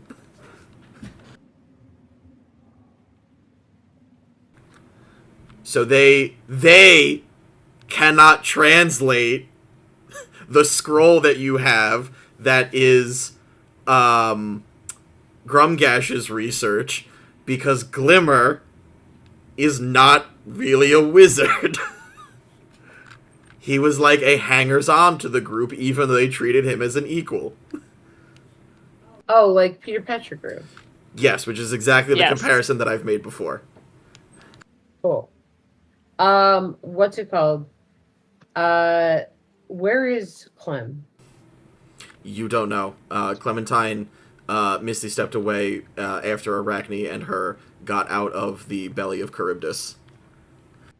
All right. Is it? Do I remember correctly that Secundus, basically ate Isaac? Yes, that is basically correct. All right. Is that new information, or are they aware of this? Is your group aware of this? Yes, I think because Yeah. that's the information that Petrus relayed during the Dead Man's Tales arc. All right, but do you think that even within Secundus, like, he's accessible because he might be one of the only, if not the only person who could understand his research? I will say anyone who wants to determine that could give me an Arcana check. Somebody who's better than me. Me. Oh, wait, didn't I already do that for the with figuring out the lay point? Iris of Lyris.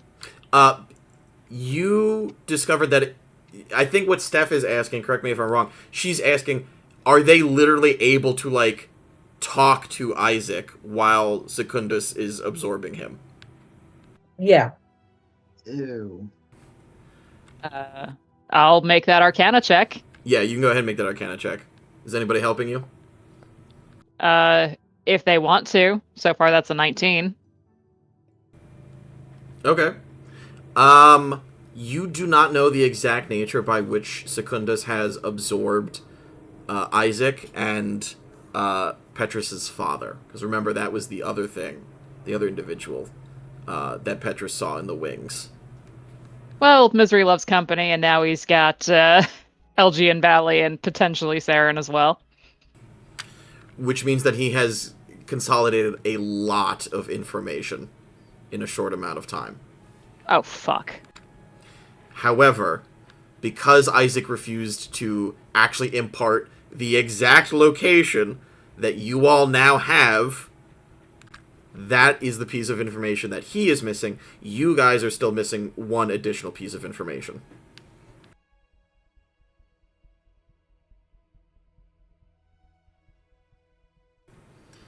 On a 19 Arcana, Sam, Arachne, you're perusing through your notes. Mm-hmm. They are almost complete. You are missing whatever Clementine stole and whatever Isaac sent to Draxus. All right. So now we need to find Clementine, Clytemnestra, whatever the fuck. Now I'm just like annoyed because now I've got mommy issues. We need to find Clementine because Clementine has Isaac's research. Yeah, and I'd like to kick her in the teeth. Or more. Did they... I can't remember, Sam. Did they take the rest of your information? Or no, because you dropped it to Petrus, right? Yeah, I dropped it to Petrus. Okay, awesome. Yeah, we orchestrated that very well. Yes, very good. Because Sam had time to think. All right.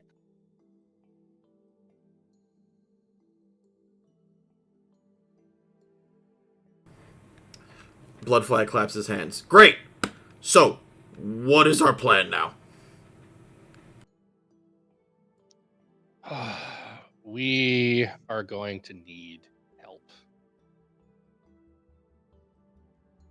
Also, we found this scroll in Redmoth's treasure room. Arachne, you don't want to take a look at it. Okay. You go to hand it to Arachne, and Grumcash goes, "Oh, my baby!"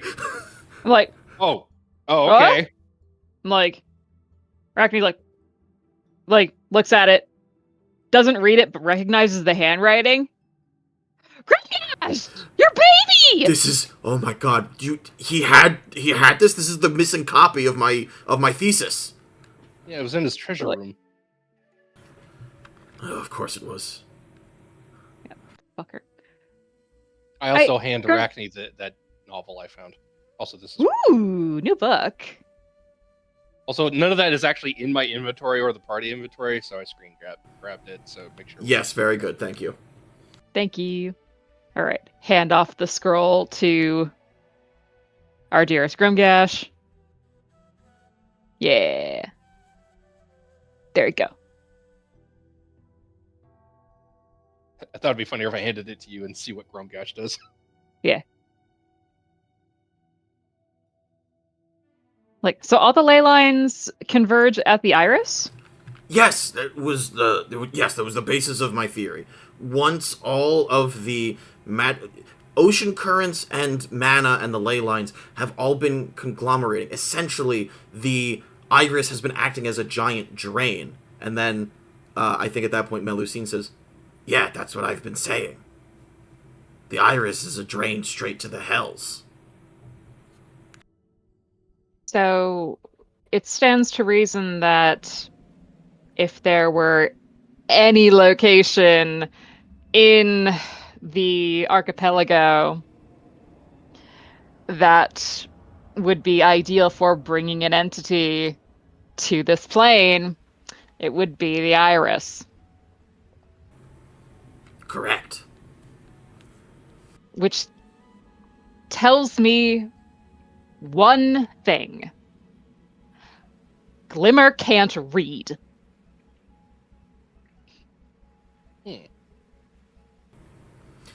They may not know if...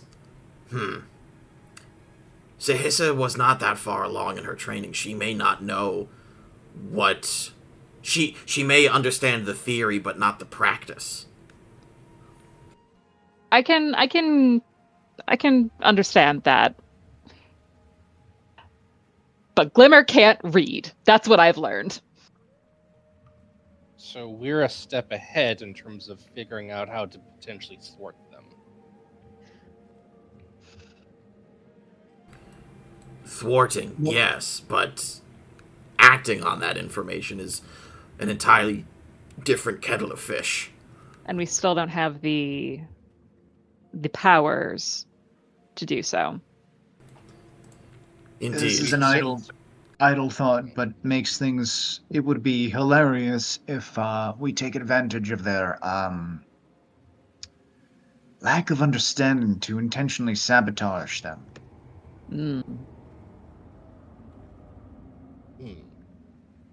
How do you figure? Well, considering that they're not academics. Even Glimmer, who kind of knows. Glimmer spent too much time with the oracles and never read a fucking tome in his life, apparently. And that's the thing. Like, if we have falsified information to talk about these procedures, and figured a way to make them understand it, well, they're parasites. They're relying on us and other people to do their work for them. That puts them in an exceptionally vulnerable position because they rely on others. You're not wrong. But I think I'm now having the problem of Sahissa that I know the theory, but not the practice. How would we go about doing such a thing? Do you have any ideas? Because I love where you're going with this, Webb. No, it's an idle thought. I don't have any way of actually putting it into practice right now, but something to consider, I think. Forgery? False pieces of research? Leading down the wrong path? Garials? Exactly. Yes, false Garials. I had a right fun time playing that character. Yes, I did. And now we know all about the terrible craftsmanship in that hideout. Yeah, I see. maybe you should actually apply to work for Ocean. I'm sure they could use somebody of your caliber. No, absolutely not. I Their talents would be bureaucracy is best when used as a weapon. And I don't think the Department of Ocean would approve of me weaponizing their work, which is why I will not be filing this report, but keeping it here for all of our enjoyment. Future records. Who knows? Maybe we could actually get Ocean to properly audit Redmaw with that. Who knows? That's how they got Al Capone. Tax evasion. Exactly. We could in fact weaponize bureaucracy. That's An how they got anonymous Alligator Capone. report. Alligator Capone! Okay, that was pretty good. Alligator Capone was really funny.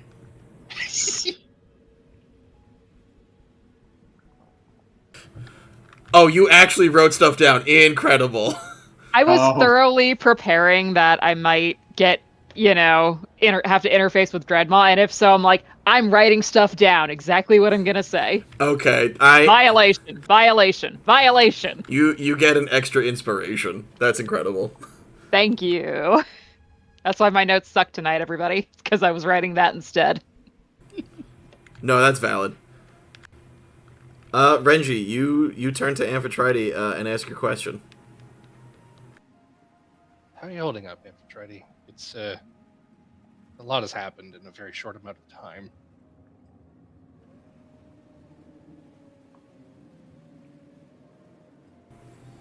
Unless Steph is dealing with Bean. Which might be the case. I mean, I am, because she's very active right now. But, oh, you're not the center of attention, so now you're going to start complaining? No, she just wants to be part of the conversation. Would you like to answer for Amphitrite? Is that what you're trying to do? Okay. I'll pass you. No, I got... Yes, much like Amphitrite's mother, my mother abandoned me. To play Dungeons and Dragons with her friends. Mother! Mother, I crave attention! Now you're laughing. No, you're laughing. Okay, Steph, Yeah, your ultimate goal now in life is to transform into a puffin and watch over your daughter from afar. Yes, right? That's what I have to do. Unbeknownst for years. Yeah. Okay. Riptail climbs onto the table. I'm just trying to have a heart-to-heart moment with Amphitrite. It's like, hey, you just discovered your mom, and then you lost her again, and Clementine, turns out, was evil. Just trying to make sure you're okay. No, I'm not. No, But I didn't think so. I'm glad I have you. Yeah, You just know? remember, if you ever need anything, I'm here. Thanks. Thank you for being a brother and not a mother figure. Because I'm 0 for 2 with those. Yeah, no, not my bag. I'm your bro, but I ain't nobody's mom. Fully just having the Yandu moment of, he may have been your father boy, but he was never your daddy. Yeah. I'm Mary Poppins, y'all! I was waiting for that.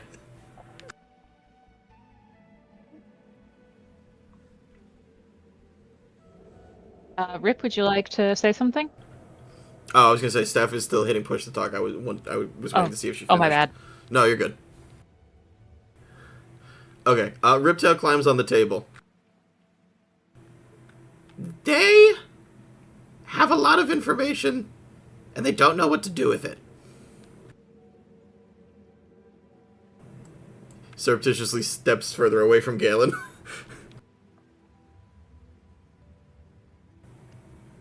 Is Riptail trying to seem like way more important than he is? He has his hand behind his back trying to pontificate. No, he's a regular rat. But Okay. Yeah, I guess. Well, he's got his cool little bandana. Yes, he does have his cool little bandana. Yeah.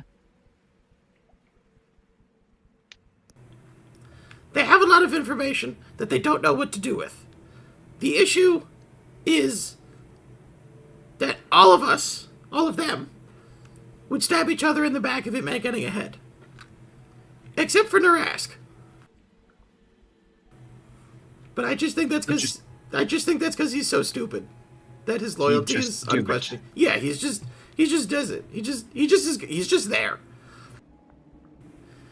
Glimmer and Avery, I don't know. Something's going on there. Are they dating?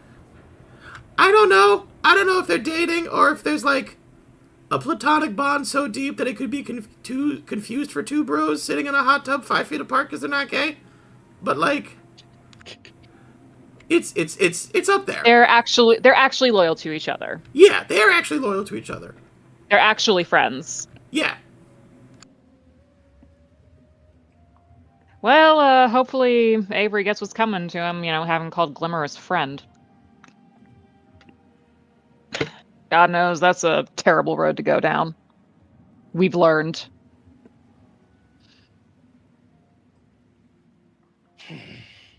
So,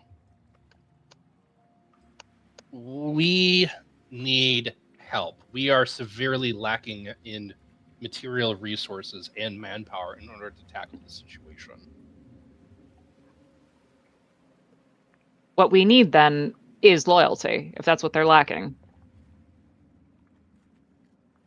Loyalty and allies we can count on, and all of the firepower that comes with that. We're going to need help. Yes. And it is my suggestion that we make our way to Yatha and try to take care of whatever situation Yashin had going over there and get the backing of House Hane behind us. Because if we can get that, we might have a shot at taking care of this. Mel shakes her head. If we go out that far, we lose the power of the Confederacy. Plus, I understand that that's where you're from, Captain. But as First Mate, I have to disagree. If we go out that way, we lose the power of the Confederacy. We lose the power of the remaining witches. Well, any of us that are there. And any assault that we would attempt to arrange would take far too long to coalesce. Not to mention the King of Dragons.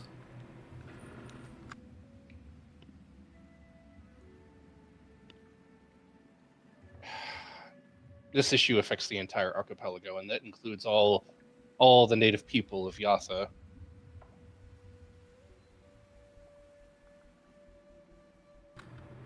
I wish to see Dreadmont destroyed. I do not wish to see piracy eradicated in a typhoon, Captain.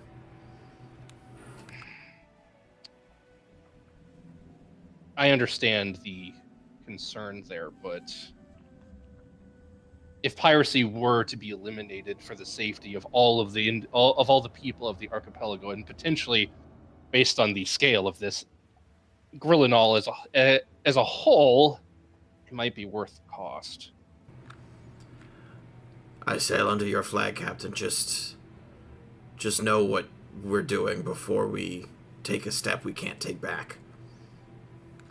No, I fully intend to uphold the coven to keep the iris under control and not have it go rampant and unleashing horrors from the hells or whatever else would want to use it. But it's a numbers game right now. We simply don't have the manpower or strength to deal with Dreadmont and his fleet and his. They might not be as cohesive as we are, but they definitely have more assets at hand that we can deal with. Arachne. Mm-hmm.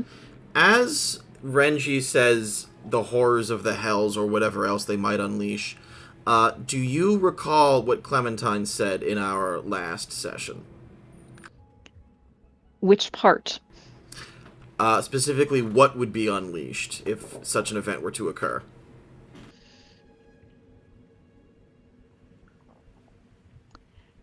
I'm sure Arachne remembers, but Sam does not. Okay. So, can I make a history check for memory? Yes. Alright. Right. With advantage. Okay. Because you're a lot has happened, but you're not stupid. 25. Perfect. On a 25, you remember exactly what was said. As Clementine transformed, she revealed to you that in the aftermath of the Planar War, and with the heroic sacrifice of the shepherds, Disor was destroyed, Wyrus was brought before the gods, and tried, and was banished to the pit as a replacement to the god that she had originally killed, the Manowar, the Iron Maiden's husband. If she is in the pit, she is in a divine realm adjacent to the underworld and to the hells. So that will unleash Wyrus. Correct. Okay. So cool. The thing that I thought was true is true. Cool. Do you say that out loud? Yes. You say the word virus, and Reggie Virus. goes, virus, and he does the Gibbs black spot thing. Oh, You virus. do the black spot thing. Oh, Like, virus. Oh. I'm like, okay, give me an alternate title if we're going to be superstitious about it. No, we don't do it every time. It's just, like if you haven't heard it in a while. Oh, We don't like to speak of her. all right. So, well, Wait. So you're saying What? that she could potentially come back to this world? yes, per what Miss Clementine shared with me in our time in the stomach of Charybdis. She was sentenced to the pit to replace the god that she had killed, the Manowar. I guess it just runs in the family then. So if she's in the pit, then she's adjacent to the Hells and would be able to escape if the iris were opened, which once again makes perfect sense given what Isaac had come up with the, or well, not come up with, but had researched, figured out with the naval war tactics to open up rifts in the ocean, and she's the goddess of naval war, and therefore, oh my god, Glimmer can't read. Glimmer cannot fucking read, and it is driving me absolutely insane. But it seems to be a great boon to us that he can't.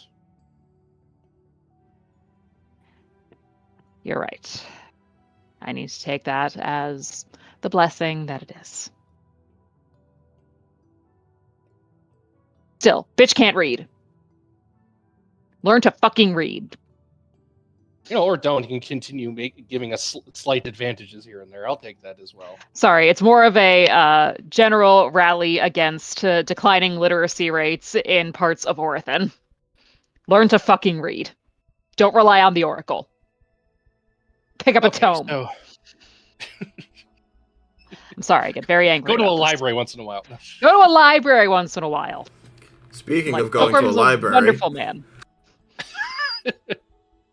What, about to have a flashback? no, that would have been crazy. No, speaking of going to a library, Arachne, on that 25, you remember, Draxus lives in Yatha. And if Yes. Draxus has the last piece of information that you guys need, he might be a target along with Clementine. All right. I mean, I'd already figured that out. Yeah, but Hence knowing... why we were on that route. Correct. Which... So we should not change course. You should not, you should not change... I think you need to clearly convey that out loud to the crew. Yes. I'm like, well, with that in mind, Draxus, the friend who I've been trying to get to this whole time, he lives in Yatha, and he would have the last piece of Isaac's research. If you were going to trust it to anyone, well, actually, most of the dudes seem to have their hands on research, so that answers. Of course, he would send it out to all of his besties. He's like that. But he lives in Yatha. We could reach him for that last piece of research, and also to potentially protect him, because, again, if I'm a target, if Clem has been a target, then it stands to reason that Draxus would also be a target. I mean, finding Draxus would probably be a little bit difficult, just because Yatha's not small. Yatha's not small, but also Draxus is a bit of a shut-in. He will not leave his libraries for weeks at a time if he can help it. But that being said, again, he would be in danger still. So with the insight from your late husband's research, which Draxus might have some of this, and the knowledge and history that we have from the Coven, we might be able to stop all of this. Potentially. That's the hope. Well, every little bit of information helps, and if we can get House Hane on our side, we can potentially turn the tide here. Plus, I really owe Old Man Hane. And if he's still dealing with whatever Yashin and Sahis's bullshit. I really owe it to him to try to help him.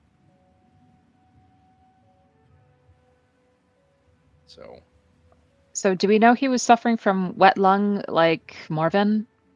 Or some kind of, I mean, something potentially potentially it might be that, it might be something similar, but as far as I understand it, Yashin was in business with Dreadma, thus Sahissa, and Sahissa is most likely involved. This is magical in nature, and I really don't want to see the head of House Hane die. I really like that man. Well, good thing that I got a sample of the disease from Morvin's blood. Oh, good. You think you might be able to concoct some sort of remedy? That was the intent as to why I took it in the first place, yes. Oh, good. If not a if anything, a way to, if not cure, then mitigate the effects. Sure, she might have magical curses, but I have medicine, damn it.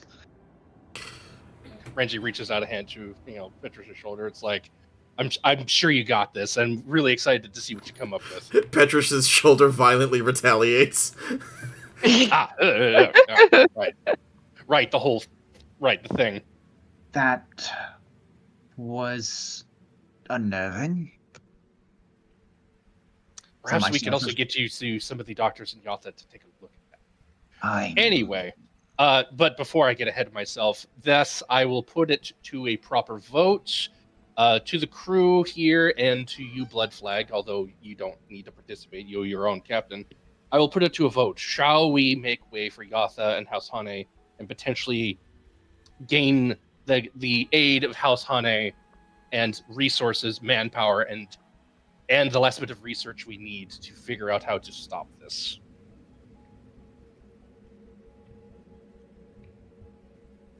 Okay. Those in favor say aye. Aye.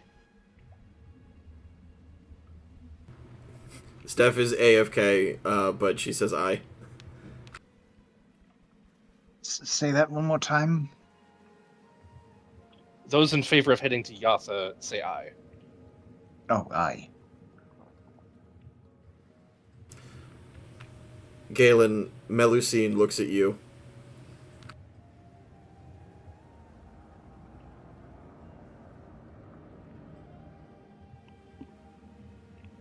I have similar reservations with Melusine, but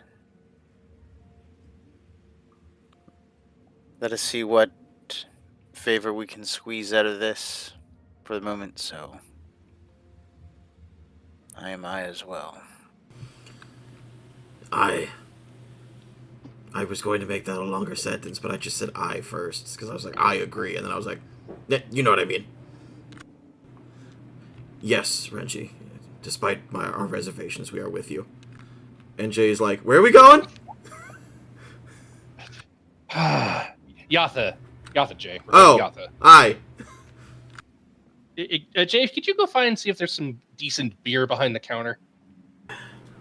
Yeah, you got it, guys. Thank you. And you, Gromkash? Despite a desire to return to the lighthouse, I think that our best course of action is, as you say, hole up in Yatha, gather allies, resources, and bring the fight to them. It's too late and you, for us. Davy Jones? It's too late for us to have tried something like that in the more piratical version of the archipelago. So this might be our best shot. We can come at them from a way they don't see coming. Yeah, no, I completely agree. If you can't go west, go east. Go east, young crew.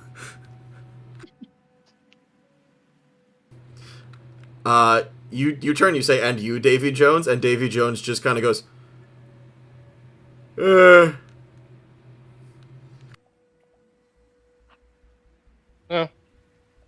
enough for me. And also, as far as I remember, Yathans kind of hold dragon turtles to be somewhat sacred, so at least I know you should be relatively safe there. Oh, I'll be perfectly safe. Can't speak for anyone else, though. That's a fair point. All right, if that is the case, then... Oh, well, Blood Flag, in this particular case, do you wish to continue on with this and then potentially we figure out how to get your ship out of Davy Jones there, or do you want to depart here and mind your own business? Blood Flag looks at Davy Jones and looks at Renji. Not gonna lie. There's a very big portion of me that wants to come along with you and get swept up in all this nonsense again. But I almost lost my whole crew to those damn pale vampires. You know, yeah, they're goblins. For most people, they're the scum of the earth, but to me, they're my boys. It was only by a fluke that DJ over here even snapped him up. I think if he can, I'm gonna take my ship and sail home. I don't think any of us can fault you for that. Not only will I not fault you for that, I actually, now that in reconsidering it, I actually encourage you to do so because I think you need to go have a conversation with Gawbeard. Yeah, that's next on my list. I'm pretty sure if we can get his assistance in all this, and I'm pretty sure he's invested in this just as much as any of us, him and anyone allied with him would like to know what's going on. Yeah, you've got the two of us for certain, but you're gonna have to reach out to the other captains of the archipelago, and that's not gonna be easy, getting them all the way over to Yatha. No, I very much understand that. That's only uphill from here. I beg your pardon. You say vampires? Oh, yeah. Oh, right, yeah, we didn't talk about that, did we? No, we did not. Oh, yeah, when you disappeared from the house as we were making our way to the Tide Rippa, we almost got there, and then another ship showed up, clouded in mist, and it was full of vampirates.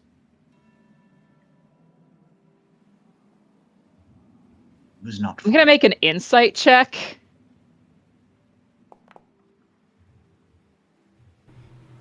Do you think he's lying? I don't think he's lying, but I that can't be true. Oh, That's right. impossible. Right. We're bringing back an old bit, baby. Wait, what? The curse! Arachne's curse. Like, you're telling me there's pirates out on the high seas? Yeah, pirates exist on the high seas. I'm sorry, vampires. Yes. I mean, I never met them in person. I only heard rumors about them. But as far as everyone else in the archipelago is concerned, yes, there are vampires out there under the flag of Vincent Bloody White. I mean, I know him by reputation, and like, I was a little cynical as well until, well, I met him face to face with Blood Flag here. And yes, he's definitely real, and they were definitely pirates, and they were definitely vampires. And there were definitely vampire sharks. Those two, yes. And they were roommates. Oh my god, And they were roommates. So yes, I was cynical about it. I heard by reputation that he was around doing stuff and he existed, but yeah, well, I saw it with my own eyes. They were definitely vampires on the open seas. So you see sweat begin to form on Arachne's forehead as you explain this. Her mouth is agape. Her eyes are kind of wide and like in disbelief. And she turns over her shoulder and shouts to Jay, it's like, hey, make mine a triple. You got it. Thank you. something wrong, Arachne? Just don't like vampires. Not one bit. That's all. Don't worry about it. That's It's fair. fine. Okay.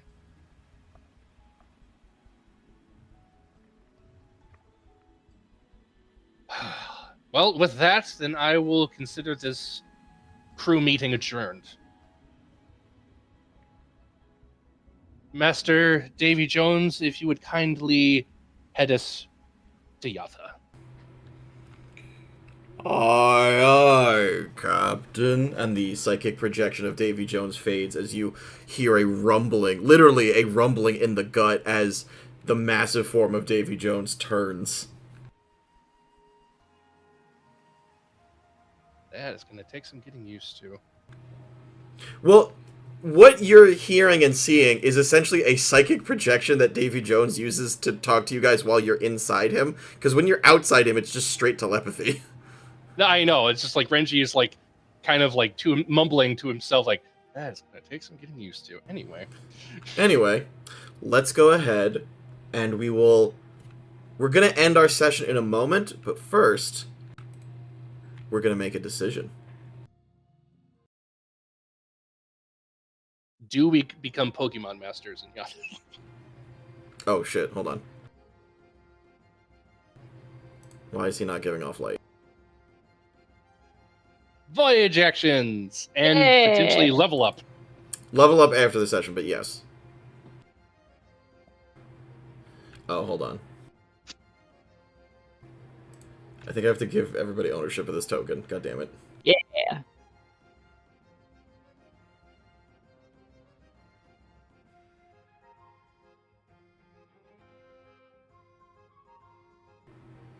Yeah, okay. Yeah. That is Okay. a big turtle. We're going to go ahead. We're going to do our first set of voyage actions, and then we're going to end there for the evening. Captain Renji, you go ahead and make yours first. I will do my training for mounted combatant. That'd be. I think we agreed it was a Dex skill check. Yes. I set it to 10 because I don't trust my rolls. That's a success. Okay, cool. And I will hold my belay that for anybody who needs it. All right, Quartermaster Arachne.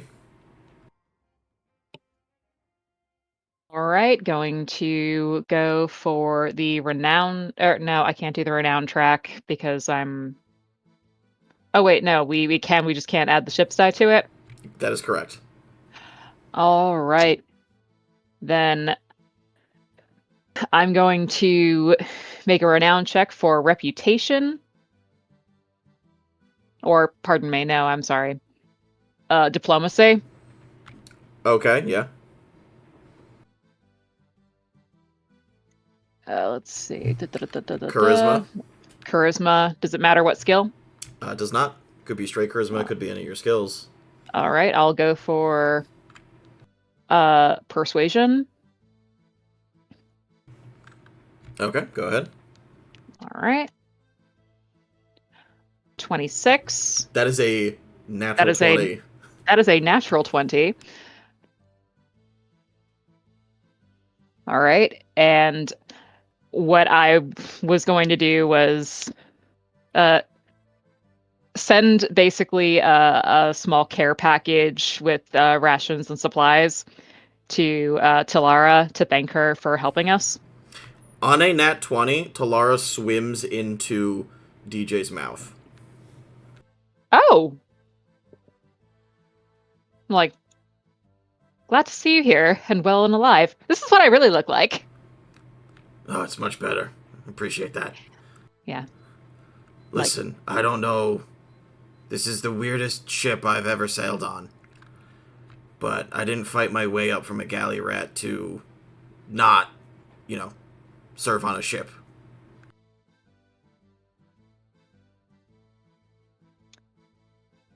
I'm sure we can find some work for you.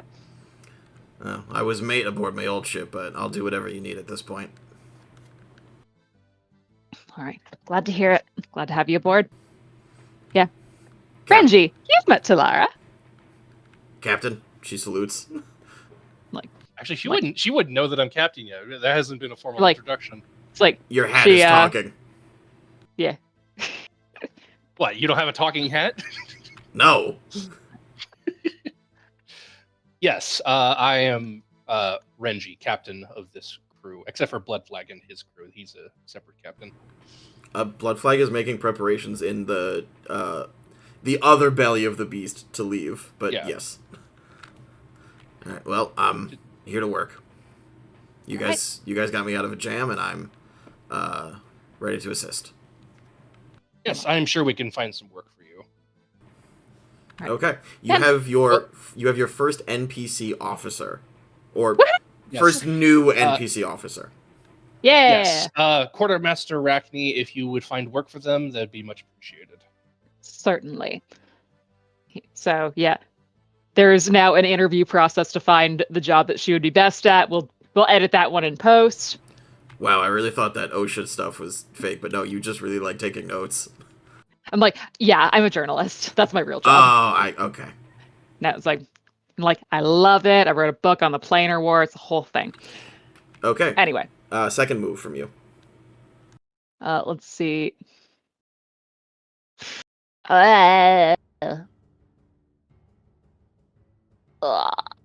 Yeah, didn't get that far in my planning. Sorry, I didn't expect a nat 20. I didn't either, but that's phenomenal. Love it. Talara is part of the crew now. Part of the crew, part of the ship. Does that make her part turtle? She could turn into a turtle.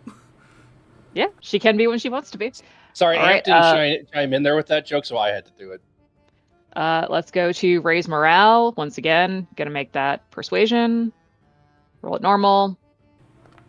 No that's fucking another way! 2 in a row, baby! Holy shit, okay. The morale of the ship improves Damn. by, I guess, 5. We are in good spirits. Despite everything that's happened, it's still you. Despite everything, it's still you. And that's me. Okay, holy shit.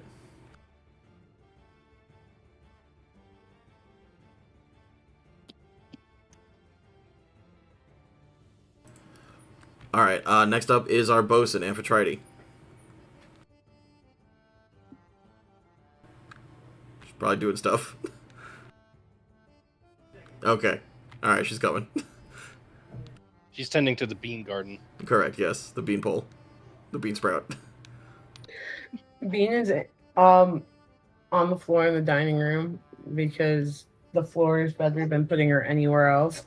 Facts. Because she rolls now. She rolls now. Yeah, Um, how many flips are we going to get today? Too many. It's so Oh. scary. Does it? Oh, You no. put her on her back and she just immediately goes to her stomach. And then gets upset about it, as you might be able to hear.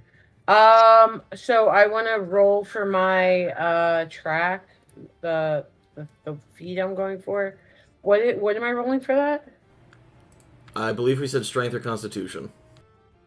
All right, let's do Constitution. Ability, right? Ability check, yes, it's a DC 20. I don't know what it is, man. It's a nat 20 for That's a nat- 26. Holy, you know Jesus. what? We are on the right path. That's fucking crazy. All right, do I get anything extra out of that? Let me double check. I don't think so. I think it's still just one success. DM, is there a god of fate? It's me. It was me, the DM. All It along. was me, Barry.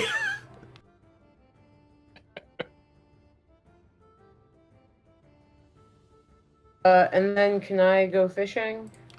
Yes, give me 1 second. All right. And do a natural 20, pull up another Leviathan. Oh, look, another ally. Okay, yeah, it doesn't count. Wait, no, I think we said I think we said a nat 20 counts as 2 successes. Yeah. So you just get additional rage. Oh no, success is 3, need in total 4. So no, you just changed it to 3. Right? I just changed it to 3. So if I have 2 successes, then I get 4. You get 4, which means you're done. Which means you get the feed. Holy shit, incredible.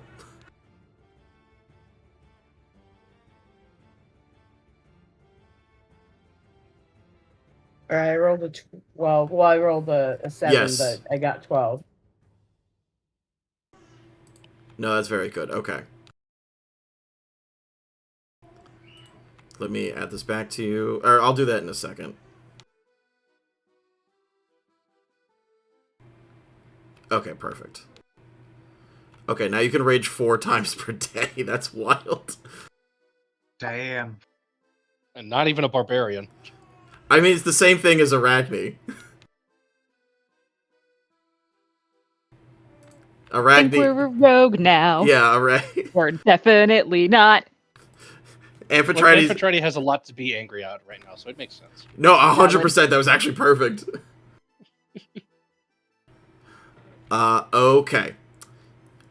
Which means, and then fishing. Oh, fishing you got a 12. Oh, we get to do a new thing now. New thing? Are we doing the fishing minigame? Maybe. Like, your game is shit if it doesn't have a fishing minigame, just saying. Correct.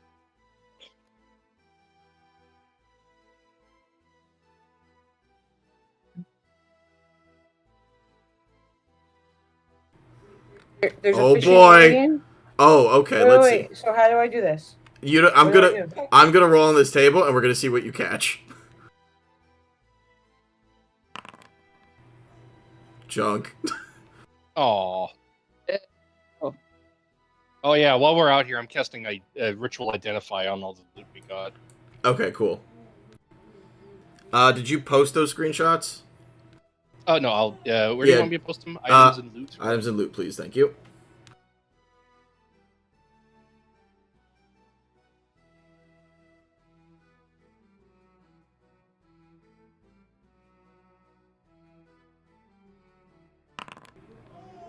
Oh, you got a flag. And the flag quarter comes in, yoinks it, and disappears. Yeah, the flag. I was just about to say, oh no. This is how you summon that other pirate. You find a flag. Okay, cool. With that, it is Galen's turn. Alright, first we'll do the standard roll for the feat. And it's a charisma check. Which feat are you going for again? Magic Initiate. Okay, Magic Initiate DC 10. Yep. Okay, so you barely pass with an 11. But that Look, gives he me just got out of prison, okay? Yeah, no, that's fair. but that gives me 8, so I get it. Ah, shit! I realized there's another joke I could have made when we found Vespi. I could have jail service. Boo. Oh, thank God! Did you bring the hot pokers? Of course. Of course, incredible. So I got the Magic Initiate. It will be a Charisma caster, to be determined when I actually have time. Oh, you got the feat. Okay. Your revenge, And, served cold as Requested. desired. As requested. Yeah, I mean, Yeah. Okay. and then for the real thing, we'll do that. We're gonna do Find Fair Weather. I'm gonna try for a 20. See if we can shorten this by 3 days. See, now we need to do Let's some check. kind of weird heist thing where Renji gets to be like, Yeah. Okay. Nope, short by 2. So, Davy Jones's ship die is a D10. Damn. So go ahead and roll an additional D10 because you are acting as the sailing master. So, Master Westby, is this the first time you've sailed the turtle? Holy shit, that's a 3. You just do it. Perfect. So we shorten by 3 days. Shortened by 3 days. Excellent.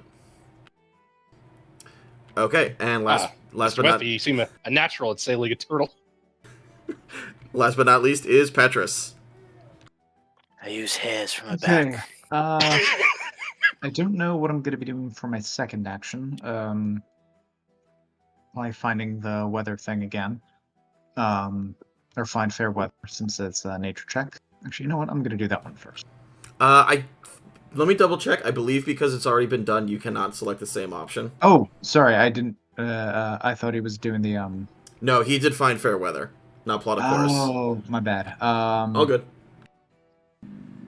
You don't have to use your second action. What is your other action that you're gonna do? If it's training, specifically tough. Okay. If I remember correctly, Arachne had some missing health points. In that case, yeah. No, I healed them because over the table I was reminded, oh right, the sharks can smell blood in the water. I'm gonna heal myself. Okay, just wanted to make sure. Yeah. Oh, I appreciate that. I'm gonna be going for the DC 15. Fuck, I gotta stress. That's a nat 1. That is a Was nat that 1. for your training? Yes, it was, which means don't belay so I that. can't help with that. Does he have inspiration? Yeah, I think we've said that everyone starts with 1 inspiration at the top of the session. Okay. You've now given me 2. Well, you get 2 for that stupid joke. Okay, so that beats it. Good. And miss it by 1, but I don't get stressed. Okay. Petrus, what is the feat you're getting? Tough? Tough. It's more hit points. It's more maximum hit points. Yeah, so I think you're like, okay, I have to get stronger, and you start using your body in ways that are, like, unfamiliar to you, and your body literally begins fighting back against you in the same way that, like, when Reggie went to touch you, it, like, reacted violently. You don't have full control over that, but you're just watching, like, the bandages bulge in weird ways, and like your arm like spasms out and throws you. Like you try to do a push-up, and you just fall to the deck of the turtle. Oof. You push through so that you're not stressed about it, but it does still occur. I will also say, it's not written here. I thought I had written it down. In preparation for the like bastion rules that we're going to be using, I've been reading over them. One of the things that you're able to do in a bastion, if you have a specific room, which conveniently, the wizard lab is accessible to you guys in Davy Jones. Petrus, you can go ahead and you can give me an Arcana check to do some of the research on your on some of the Morven blood that you collected for the disease. Can I use counterpoint? Can I use medicine Yes, instead? medicine, yes. That's a 19. Okay. Is there anything that you are specifically looking for, or are you just looking for general properties right now? Specifically a cure. Okay.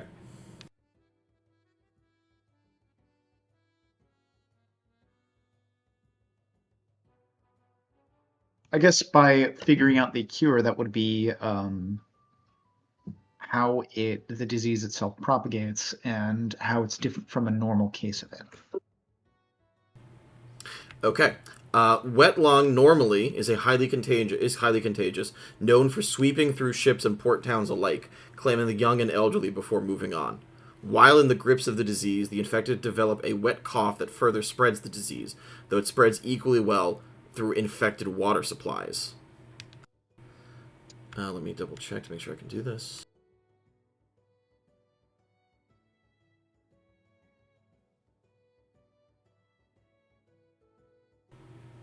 Yes, okay.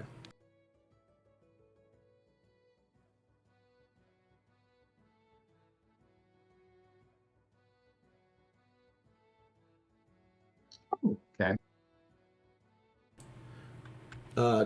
It takes around a week for wet lung symptoms, which include fatigue, fever, and a loud persistent cough to set in. An infected creature's strength, dexterity, and constitution each decrease by 2, and it gains 1 level of exhaustion, which remains until the disease is cured. Normally, if you have a successful saving throw, that eventually bumps your ability scores back up to normal, you recover from the disease, but it was clear that whatever was happening with Morven is like a super version of this, and was not curable via the normal methodology. Right. But I believe you all have access to this book, or to this journal entry. Yeah. Maritime diseases. Yeah, so you can always go back and reference that, or double check information in there as well, Steve. Cool. So you don't find anything about a cure except for like the normal version of the disease. You're like consulting charts, you're looking through and doing some tests on this blood. So I will ask you guys, which voyage node are we sailing to first? Well, I see one Oh, with the a green green arrow arrow. on it. Yeah, I see I see a dungeon. Okay. I get the feeling that our DM wants to go to that one.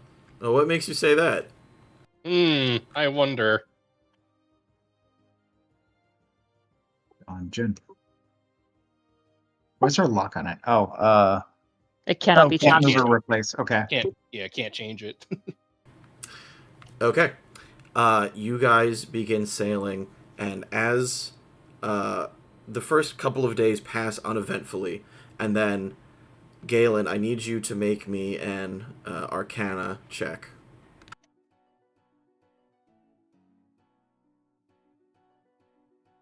Mm, This would be good too, because if we level up tonight, by the time we actually begin whatever combat is here, we'll have new skills. Exactly. Yeah.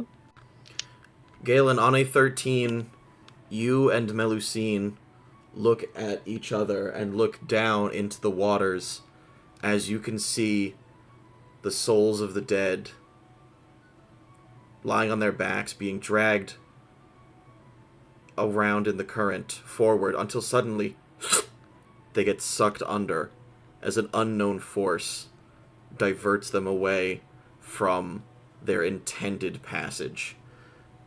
And we will investigate that peculiarity next time on the Grillonal Chronicles. We'll go ahead and we will take our 5-minute break, and we'll be back for Rosebud Thorn.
All right, I think that is everybody.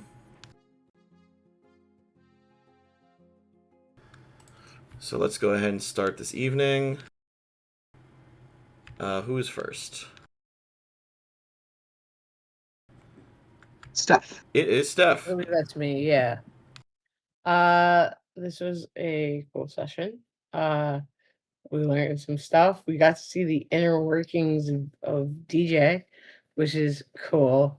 I'm excited. I'm excited about that. Um, Finally learned about Clementine, or I forget her name, her real name. Clytemnestra. Clytemnestra. I'll never remember it. You Never should. remember. It's the woman in the story who killed Agamemnon, her husband. Amphitrite, Clytemnestra, they're both Greek names. Yeah, no, I get it. I get it. I just will in the moment will never remember it. Like ask me any other day of the week, but Thursday is 7:30 to 10. I will not remember the name. So fun fact. I do not mean to interrupt. Fun fact. I told Rich about that because he wasn't going to be here the week when I in part did that reveal because I didn't know what I was or wasn't going to say. So I was like, her real name is Clytemnestra, and he was like, is it because she killed her husband? And I went, well, somebody's husband is dead. It was very funny. Anyway, continue. Sorry. My I don't think I have a thorn, really. My own tiredness, obviously, but that's like my continued thorn because it's just perpetual at this point. Life is sufficient. But I'm excited to level up and see how that impacts us going forward, and to also eventually get to Yatha, because like Yatha is mentioned so much, especially by Renji, that Steph am excited to see it, though I'm sure Amphitrite has seen it. Um, Rose, I said my Rose. I said DJ, and learning stuff about Clem and all of it. You know, I like learning information and how that impacts the game. My appreciation is for Galen and Rich, and I'm glad to have you back, buddy. In both like game and also like you were kidnapped and now you're not kidnapped anymore. And I just, yeah, I also love that you were just like unapologetically sarcastic with Dreadmaw. Like this dude like fucked up your whole life and is still coming for you. But you're just like, all right, I'm just gonna lay on the sarcasm. All right, you cool, all you. Yeah, thank you. Let's see. Rose, I'd say pretty much we got a fair amount of information, but especially like insight into uh like not just like Dreadmall's like plan, but also like the crew interaction, especially from like a little bit of the tidbits of like um what Galen overheard. Like I'm aware of what he's doing, and I'm going to handle her shit once I get what I want, and she's probably of the same opinion herself. And then Riptail's own like insights of like, yeah, it's they are a virtual bucket of crabs that will drag each other down once it gets close to like succeeding, and they'd probably betray each other even sooner if possible if they didn't actually need each other. So it's a crew, but a very dysfunctional one, and something that myself and Galen will have to like keep in mind for like possible future benefit, maybe. So it's just nice to have that, and just like the additional lore about like possible end game. Or I don't think Dreadmaw would want to unleash Virus or whatever, but just like there's a lot of hands at play, and I think people are being used in like such a convoluted way. So it'll be interesting to see how that is. Bud, we've got through like Skull Island. We got to learn more with like Amphitrite and everything. So now we've got through that. So now we're on to the next leg of Yatha. We'll get to like do a little bit more of that's our chance to breathe ish. Because we'll be doing missions and quests and all that kind of stuff. But hopefully the horrific chase sequence of the last few months that we've been doing, we might get away from that a little bit and kind of take a little bit more of the D&D approach instead of this extended chase sequence. So that'd be my bud. Thorn, nothing really. Had a little bit of lagginess and FPS stuff, but I think that's just like internet stuff. So it's annoying, but that's just the interwebs for you. And then my appreciation is for Steve and Petrus, the consummate doctor and investigator, pretty much taking notes and collaborating with like different individuals and everything.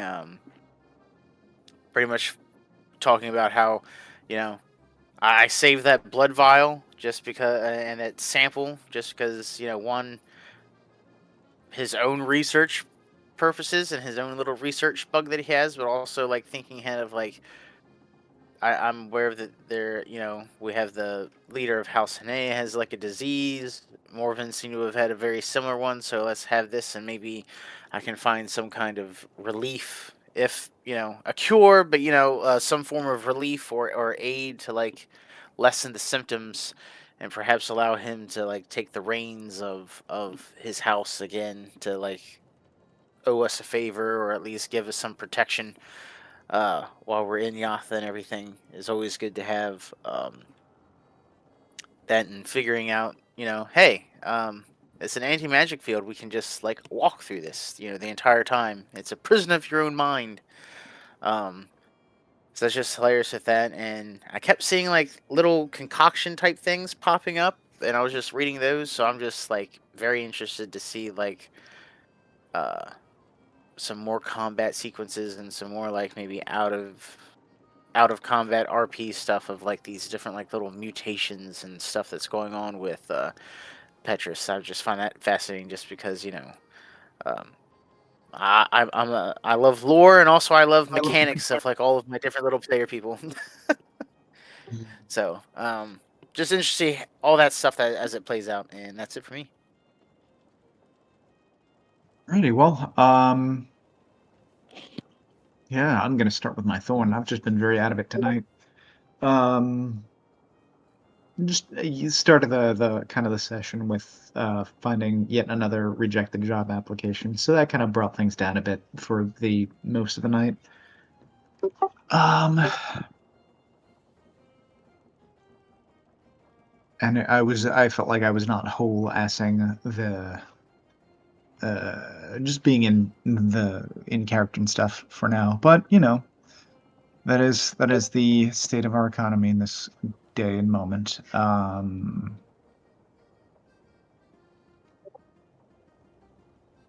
But I am excited to level up and add more little tools in the toolkit, even though the second thorn that I have is I can't decide whether to get a level 1 fighter or a level 1 alchemist. Rose, we could talk about that if you stick around. Oh, that's fun. I gotta do some packing though. But Rose, we managed to get out of that situation with minimal like conflict or bloodshed, or there was no combat at all. We did a real nice and stealthy, which was impressive considering everything that happened, and everything that was there. And my player appreciation is going to be for Joan Renji. You were a plus guide through the dark spots. You can take me by the hand and lead me down dark corridors any day of the week. And just, I do like again, just kind of, this is not a new thing, but I do enjoy the dynamic that Renji and Petrus have, especially when they were talking about like, I took the thing from Morvid, specifically to see if we can keep this thing from happening again. And lo and behold, it just might be a case where we have to do that. So it's nice to have that as a thing to work on. As a pair, a buddy cop duo who fight crime. I'm I thought brain. that was you and Arachne with the spiderweb thing. No, you're correct. This is the other buddy cop movie. My brain has decided to fart out my ears, so I think I'm going to turn that over to you. Thank you, Master Webb. You are a reliable doctor, and looking forward to your results. Rose, the session was like the little stealthiness and puzzle, and being able to sneak by, avoiding combat, and getting Galen a successful. What would you call it, Arachne? It was a Operation Wet Willy. I believe that's what you called it. Yeah, it's Operation Wet Willy. Operation Wet Willy was a success. Yeah. So yeah, a very successful operation. Lore, a decision to make our way to Yatha. Overall, like the whole session, just overall very successful. Everything went by really nicely. We got some lore. We got some sneaking around. Nobody died. So good session. Bud is, oh boy, we're finally gonna head to Yatha and get, do some stuff over there and potentially save the head of House Hane and start a new chapter in this D&D campaign. Looking forward to that. Thorn, I didn't really have any, and even Foundry was mostly behaving itself for a change, so that's surprising. So I'll take that as a little minor bud that Foundry was mostly behaving itself. And that goes to my appreciation, which is for Sam as Arachne and the whole false Gariel persona and the ocean thing, and going like really committing to the bit. And it's like we have even more aura for the organization thanks to you. Behold the one time that the bard does some bard shit. It happens sometime. Yeah, thank you. I had a blast with false Gariel. Or I think I called them false Galariel, whatever. I don't speak. Yeah, whatever. Every time you said, I think it's false Galadriel. Yeah, it's fine. Nah, I just really enjoyed fully committing to the bit, at making a character that could LARP and then LARPing as that character as a hot bit and really committing to the bit of Ocean as its own faction. The Department of Ocean is its own faction. It is completely non-political, and it just wants everybody to be safe. Correct. However, it will go through great extremes to ensure that everyone is safe. Correct. They're very dedicated to the job. They come in on their days off. No, they're very good. Yeah, no. Again, good session overall. It's hard to go last because everyone sort of said everything that was going to be said. But I liked the tension of the stealth. It was, it's a different kind of scary when you're doing a stealth mission. It's a different kind of thrill, and I just had a real blast with that. I like the role play of us kind of coming to the conclusions of what we're going to do. I mean, again, what else is there to say? Everything is great. Perfect D&D games don't exist, but this one is pretty damn close. My buds. Yeah, we are your buds. Yeah, you are my buds. You guys, my buds. Yeah, no, but the other buds are obviously getting to Yatha finally. One day we'll get to Yatha. It is, it's like when we did Krampusnacht in GC1, where, hate to see it go, love to watch it leave. And I'm looking forward to getting there. And Tiny Bud, finding out what became of Saren. Hopefully he's not dead too. I don't think Arachne can handle having killed more dudes. All my friends are dead. Yeah, I hate when all my friends are dead. I like it when all my friends are hot. Oh, another Tidy Rose. Thank you for describing Isaac as strong of will but dumb of ass. Very fun. Thank you. It was correct. And yeah, I don't really have any thorns. Everything went well. Oh, and I'm glad we have a new crew member. Yeah, Solara's Yeah, rad. finally.